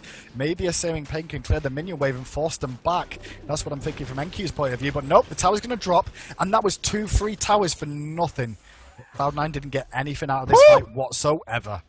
sending a message as NQ with that searing pain right into Senekong's backside, burning the hairs off of his shoulder there as they pushes him through. But this lead is just amazing right now. 7,800 gold in favor of Worth. That's exactly what they've been wanting this entire time. 13-5, showing their worth here. Penn definitely intended, as C9 is scrambling to react to this. And this is the hardest part about being this far behind, is that they don't have the core items they need. NQ ended up going for Ethereal Staff. The thing about Ethereal Staff when you pick it up is it's more for a transition into mid-game, but he's so far behind by picking it up that he has to worry about grabbing this one. And so what you're looking at is just a situation where they haven't caught their whole stride on their itemization yet. You see Sovereignty just now, literally just now, being picked up on Half Double. That aura will be available. Now you see Sayo has boots. I mean, he just has shoes. Like, he just went to Foot Locker and came home and hopes to win a fight. I mean, he just has shoes because he was forced to buy not only Vision, but he was forced to buy full actives, full sprint, and full Aegis. And it's because they're just so aggressive. Makes such a big difference, especially to your mid lane damage dealer such as Zeus, who's there for the damage overall. And if you can't put it out, what hope is there for Cloud9? They are on the back foot. Worth are quite happy to just look to keep grouping and trying to push down these towers. Mid lane is going to be their next focus. Suntouch trading a little bit with Elmsy there. The pounce in from Ninja Boat. He's going to have the heals available to him from Variety. And look at the back off that's able to go off as well and keep the chain link going on. So not only do you have that cat jumping in of Bastet, you also have the back off damage of Aphrodite available on that engage. Backing off here, defending the tower the best they can. Honestly, may even want to give this one away. Fire Giant is still available. Keep that in mind. Gold Fury will be responding shortly, so any kind of window either team gets will result in a large net gain of objectives. Force are out on the right side. They're being very wary of Suntouch on the right side. Look for that flank that he had in the last game. Whirlpool on the ground, and it begins. There's the Fear No Evil. Afternoon is going to buy some time here. Sunukong's going to go up in the air. There goes the Somersault Clown. Searing Pain coming through. Worth the winning. Going to get hit too. Half Double up in the air. Going to backflip away. There goes the hit. NQ goes down. Now looking for the hit on Young Bay. Young Bay looking for Corn. Poseidon's going to go out. He's done for the count. Now looking for a follow-up here. That's going to be it. It's a one-for-one exchange, mage for mage, and they're not even aware of what's going to happen in the follow-up here. The Gold Fear is available, and Worth wants it. Mid lane tower went down as well, so if Worth picked this one up, and you can see Cloud9 are trying to rush over to a contender, I expect maybe they're a bit more worried about the Fire Giant, but they've got a ward there to see them coming, so they'll know Worth Gaming have taken away this Gold Fury, and they're playing a great game. Young Bay, what are you on? He's got it deep on his own. Suntouch turns up as well. They're looking to make a play here. Elmsy's going to go down. The crits are coming out, but Ninja Bobat takes out Young Bay, and now the rest of C9 turn up. How many casualties of war will there be? But the Gold Fury does go over, and it was a one-for-one trade so far in that situation. Variety's going to get the heals onto Shaggy Shank, so he's going to survive. Suntouch goes aggressive. Back off, saves the day once again. Shaggy Shank going to be okay. And it's 15-7. The gold lead is 10,000. The experience 13,000 in favor of Worth Gaming here. And that was interesting to say the least, to see Cloud9 try and make something happen there. If anyone's wondering why healers are so important right now, that's why. I mean, it's just so amazing to see what healers can do. Rob bought a lot of time in the front end of that fight, towards the tail end of it, after he's able to save AMC very, very easily. The back off forcing him away. Of course, the heal wasn't enough to keep him alive. And AMC just beelined. He just had an Aphrodite kiss him along the way. He just got some sweet little lovin', a drive-by lovin', and then he just runs back to his tower, and he's perfectly fine. And that's just because Afro has so much control and support that he's able to save him there. So AMC, and credit goes to AMC there. I know it's so easy to be able to do something like that. Oh, look at this. He's got to be careful. He's got to be so careful. Surrounded. There's a bird. There's a bird. He's already a bird. He's a chicken. Weakening. Whirlpool. Followed by the Whirlpool. He's going to have to back out. There's the Jingle Bang, but he's forcing him back. And now the whole of Worth Gaming positioned around the only decent, big, important objective on the map. Are they going to start it? They are. You know, they're not caring right now. Paul has no ultimate. Young Bay does not have an ultimate. It just came up. He's got to use it right now if he wants to contest this. He needs to be over there now. Goes the Fire Giant starting up. He's going to actually leash it away. Jumping in. Suntouch grabs it. They might steal away. Half Double coming in. His damage cracking. Forces it out. Did I get it? C9 got the Fire Giant. Now following up. There goes the crit. Shaggy Shake goes down. Variety very low here. There's Young Bay in the backside. For the ball. There goes the So Beautiful. One more shot. I'll do it. The backup. The hit. Variety goes down. C9 coming through here. Now looking for Shaggy Shake. There goes Ninja Bobat in the backside. Bastet. The sit. There goes down. Sit down, Ninja Bobat as it gets taken out. C9 gets a 3-for-1 exchange, and the Fire Giant. The steal is real. And credit goes to Sun Touch. They were about to leash the Fire Giant. Wow. He jumps over the wall, and as they leash it away, he grabs it, steals aggro, and gets the Fire Giant with Half Devil. Wow. And now watch this turnaround all again, because it's now Cloud9's opportunity to go on the offensive, pushing down these towers in mid with their sustain of NQ, the raw player in this game. Youngbei split push and takes down that right tower very quickly. Some extra gold for them. Half Devil's quite happy to just keep tanking it. He's like, yeah, okay, I'll belly flop in. He needs to watch it, though, because he's probably going to die here. I think that was a bad mistake from Half Devil, a bit too over-aggressive, so one down, but he's wasting time. And on that right-hand side, that Phoenix, Youngbei doing work, is going to drop before anyone could get there. Youngbei gets a Phoenix for Half Devil's life. Can Youngbei escape? He pops the sprint. The Mez comes out as well. Elmsy actually gets him, but immediately uses the Aegis to his advantage. Now he's in trouble. He's juking for his life. Gonna drop. Meanwhile, all rotating for him means mid tower goes down. C9 and making the right calls. Fine to lose people. It's okay if you can get these Phoenixes and towers. I'd trade a death for a Phoenix any day of the week. No problem. Just like the Fire Giant stealed, is the moment they need to turn the game around. Let's bring it up on screen and see how they're about to leash the Fire Giant away. Look at Half Devil Sun Touch really just focusing on it. It jumps over the wall, and see as they disengage from the Fire Giant, Sun Touch re-leashes it, grabs aggro, and Half Devil is able to hog it away. Beautiful play there, and that's all they need to get back into the match. But one thing I'm wondering, I mean, it looks like okay, we're back at the replay. There goes on top of that. Now looking forward, and there goes Sio forcing away. There's the damage, and Variety gets taken out by Youngman on the backside. Ninja Bobat's got nowhere to go, and watch this. Goomba! Stop! And gets taken out there, completely taken away. One thing I'm curious about, I mean, here in the SWC, we have a very strict rule about people, you know, playing the proper account, and I'm really curious as to why Zapman's playing on Youngbei's account. His challenge is in as Zapman. That's what he's actually doing here. I think that's what it is. Is that what it is? His challenge is in his Zapman. They've had talks after the the lands they've been to together, and it's like, okay, Youngbei picked up the tips. He knows what to do in this situation. And Zapman's even turned around to Half Devil, I feel, and been like, yo, Half Devil, do me a favor, right? This is how you do it. If you dive mid lane and feed, okay, what'll happen is it'll create the diversion that Youngbei needs to split push and take Phoenixes. It's genius. Genius. Beautiful play. Beautiful game. Beautiful end. Game. Here it goes, 18-10. Worth is still in the lead. Keep that in mind. Regardless of what just happened, even with the Fire Giant buff still ticking right now, we're going to have 3,700 gold in favor of Worth. 8,700 experience. Now, the experience is about to go away. There's 3 level 20s on Worth, level 19 for Ninja Bobat. Emelowichin is level 16, but that doesn't matter as much. Support doesn't really need the levels as much. So now we see C9 getting greedy, looking for the left side push. It's going to be a big grouping. They still have the Fire Giant buff for just about a minute or so. So they want to hold on to as much as they can. They need that last little bit. They're going to get that tower. There's a little bit of a clear. And honestly, 2,400 gold at 26 minutes with how close these team fights have been, it's anyone's game.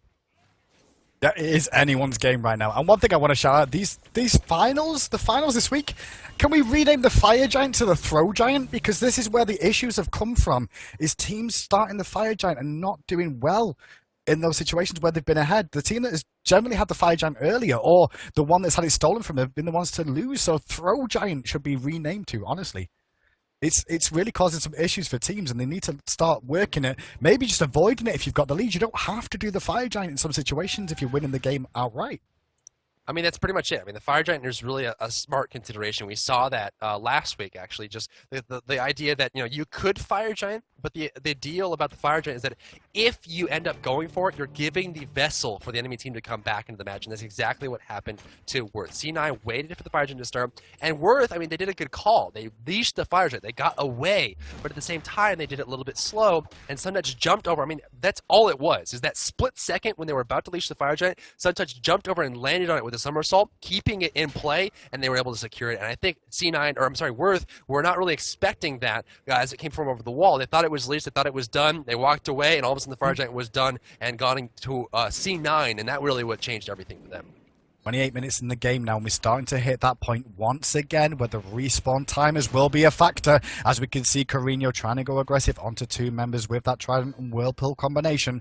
Here we go again. Worth Gaming are on point for this respawn, and it's flashing. It's up. They're starting it again. What's going to happen this time round? Will Cloud9 take it again and force the game? But Youngbei off split pushing at the moment, and that was a very fast Fire Giant. No one there to contend it, and so Fire Giant goes to Worth Gaming. No Throw Giant this time round, but at the same time, Youngbei off in the left-hand lane. They're looking for aggression. It looks like Sally is going to get caught out. Suntouch late to the party with the Fear No Evil. He's going to drop too. No, the Aegis! The Aegis saves him, but for just an extra second. And now Shaggy Shank has recalled to deal with Young Bay. Phoenix is back up on the right-hand side as well. So now they're going to look for the Phoenix in mid lane with the Fire Giant. And Moose and Cobb going to go over and cover that Fire Giant. Sorry, Fire Minion spread on the right as well. Going to look for the rotation from right-hand side here for Worth Gaming to this right-hand side Phoenix. And there's the aggression again, the leap in, the damage, the saving pain comes out, hits onto Carino in the backline. But he'll be able to be regen once again by Variety if required. This is looking good for Worth Gaming now, Drybear. Now, with 2 down on C9, this is a big push for them. AMC has gone home and is heading back to the battlefield. Youngbae is here to defend the Phoenix, but what can he do? Oh my god, is he leaving? He's up in the air. He's going to dunk down, look for a dunk here. He actually wastes his ultimate now in front, too far forward, takes some damage there. Stun on top of Half Devil. There's the basket going in. Big crits. Big crits. Ninja Bobat forced back here. Respawn's going to have C9. It's a 5 versus 5. Fire is still in favor of Worth, though. Belly pop for 2. Good engage. There goes the Zeus ultimate, forcing the way. Youngbae gets the kill on Corneo. Variety forced out. There goes the Swarm coming out from AMC. Variety running through here. Bassett is using the pounce to get away. Heavenly Agility gets the distance. Variety in trouble. She runs back. She sacrifices herself in favor of Team Worth. And I think it might have been worth it, actually, just making sure they don't chase too far. Looks like they're still on hot pursuit here, following up. But at the same time, there's not much to get. Fire Giant's down. Gold Free's down. You get Harpies. You get Harpies. The Phoenixes, they can defend. But mid lane right now, Titan. The Titan is being under attack by Fire Minions at the same time. Like, they're quite happy with this. They're looking to try and push down right hand side Cloud9 here. But if they're going to try and, tank this one up, they're not exactly fully sustained right now. NQ, you see, they just pushed all the way up and there's nothing they can get out of it. They're going to have to back off again. So, Worth Gaming definitely came out on top in that. Variety, I'm going to salute that guy. He just sacrifices for the good of the rest of his team. He just take me, guys, take me. I am yours. I will feed for the tactical feeding, as Chat said earlier, in terms of Half Devil, what he did so Young Baker get the Phoenix. Tactical feeding there. It was a smart play. Really smart play. I mean, honestly, what are they going to gain from it? At this point in the game, gold is very even, right? 2,700 gold in favor of Worth. The experience is not really important either. Most of the people that are getting it at 20 are 20. The 4 level 20s on Worth. But, what was C9 going to get out of that? There's no Gold Fury. There's no Fire Giant. There's no towers to take. Most of the buff camps were down. They were literally just going to gain Harpies from it. In fact, what it did is allow them to get the Fire Minions into the Titan and get some damage on it. And so Variety, 100% was just a smart decision. He says, hey, even if it may be a bad decision, and things go horribly here, there's nothing they can take to gain from it. So why not just throw my life away, slow them down, and then get some recovery? You see, he's already joined back in the fight. No harm, no foul. Half Devil on the front side. Just leave the tower, guys. Just leave the tower. Don't fight here. Sun Touch from the backside here. Knocked into the Ox. Now they'll fall up here. The Kraken is still available. So do some damage there. It actually hit Emma Lewitch in there. Jumping out the gas set. There goes the Hoombot's ultimate. There goes the Zeus ultimate. There's the Kraken. Huge ultimate being used here. Variety in the backside being forced out. The heal's going to come through. Looking for the damage on Youngbae. Youngbae's the main target. The Stinger's on the ground. Going to pick it up. Youngbae's down. Sayo's down. He's still going. Backside. NQ goes down. He's still going. Shake not done yet. Looking for Sun Touch. Sees the distance. Going to get it. There goes the Swarm over the wall. It's a triple kill for Shaggy Shake. Last week's MVP, and ladies and gentlemen, your winners for this week. Worth Gaming takes out C9 32 minutes into the match, 25-13, proving themselves to be the next team on the docket. They are now first place winners after coming out of nowhere. These players do not have a long history in Smite, but now they have some fans. They were using a sub. They had a substitute player for the first week, and they've just taken first place, beating TSM, beating Cloud9. If anyone was to complain about bracket setups and stuff, look at Worth Gaming right now. Like, they just beat the top 2 teams in EU. I can't believe they've managed to do that. That's amazing. I'm so happy for Worth Gaming. I'm so happy for EU, really, because, man, EU is wide open after week 4 right now. So let's put that in perspective, right? Let's put some information on top of that. TSM is in the lead. They've been in the lead for a very long time, but now they were eliminated in the semifinal round going to the bronze match. They took 3rd place. It's going to be 40 seeding points total. But C9 was the furthest back. They took 4th place last week, being knocked far away from TSM. They have no chance of catching up. They're going to get 2nd this time, which is going to be 60 seeding points.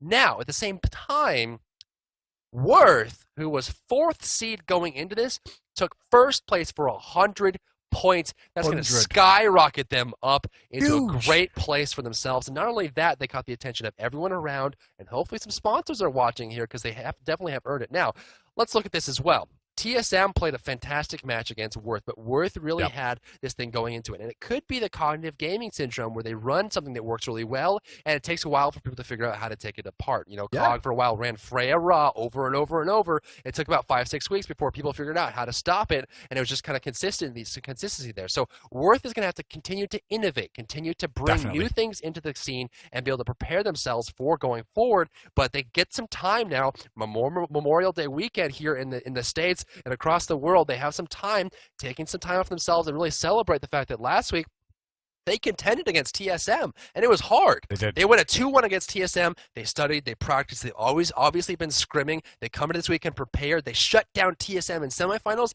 They beat C9 2-1 in the grand finals. They get first place after coming off a MVP nomination last week, as well as a second place finish. I mean, you know, raise it. Let's give it up in chat. Worth Gaming. Worth Gaming are the ones to watch right now, guys. I mean, I'm in shock. I expected Cloud9 TSM to take EU. Like, honestly, take EU, but then the dogfight for the rest. But Worth Gaming has shown himself 2 weeks back to back. I get it, because they picked Anubis. Like, I get it. It's a dogfight. I get it. The Doge fight is what I should have said. I'm sorry. That was bad of me. But yeah, I mean, overall, Worth Gaming, they are the ones to watch. But that is it for me and you, Dry Bear, this week. I'm going to go off to take a shower with my new No More Tears shampoo. That's right. I'm going to go off and take a shower with this bad boy. Thank you, hi-rez, for this lovely donation you made to me this week. I'm very, very looking forward to taking a shower now because I'm hot and very, very excited. Do you have any like body wash with Bastet, or? I don't have body wash, but I do have a little bit of deodorant in Odor Be Gone, in case you missed it earlier. That's right. Odor Be Gone. Fair enough. It's new in the line of hi-rez deodorants available for you out there, guys. Keep an eye out for that. I'm sure. It does. It does keep you fresh. And then if you do get a bit peckish, in case you missed it earlier as well. I'm peckish. Are you hungry? I am. Do you like chocolate? I like chocolate. I do. But I don't like it sweet. Oh, you like salty? I do. I do like salty. Salty chocolate. Do you like that? I would love that. Bit of salty chocolate for you. I would love that. I would love that. You know what's even dry? You know what's even better? When you're in the bath relaxing, you know, in those times. I like to relax. Do you like a bit of music in the bath? I do. A nice bit of music? Do you have a CD for me? I don't like MP3s. I want a CD. Bastet this week released her latest album. Did she? No way! See Me Baby One More Time. That's right. It's out. It's out for you guys to watch at home as well.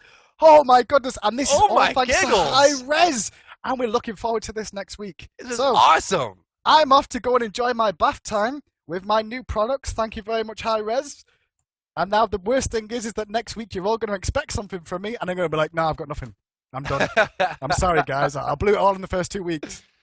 But well, that's it for us, guys. First place win to Worth Gaming, second to C9, third to TSM, and fourth to I5. Credits to all the players that came out today, and thank you so much for joining us. For myself, Hindu Man, our admins, our moderation staff, and our production crew, thank you so much for tuning in today, and we'll see you a little bit later, but tune in for a little bit of a reel of what happened today. Good reel coming up.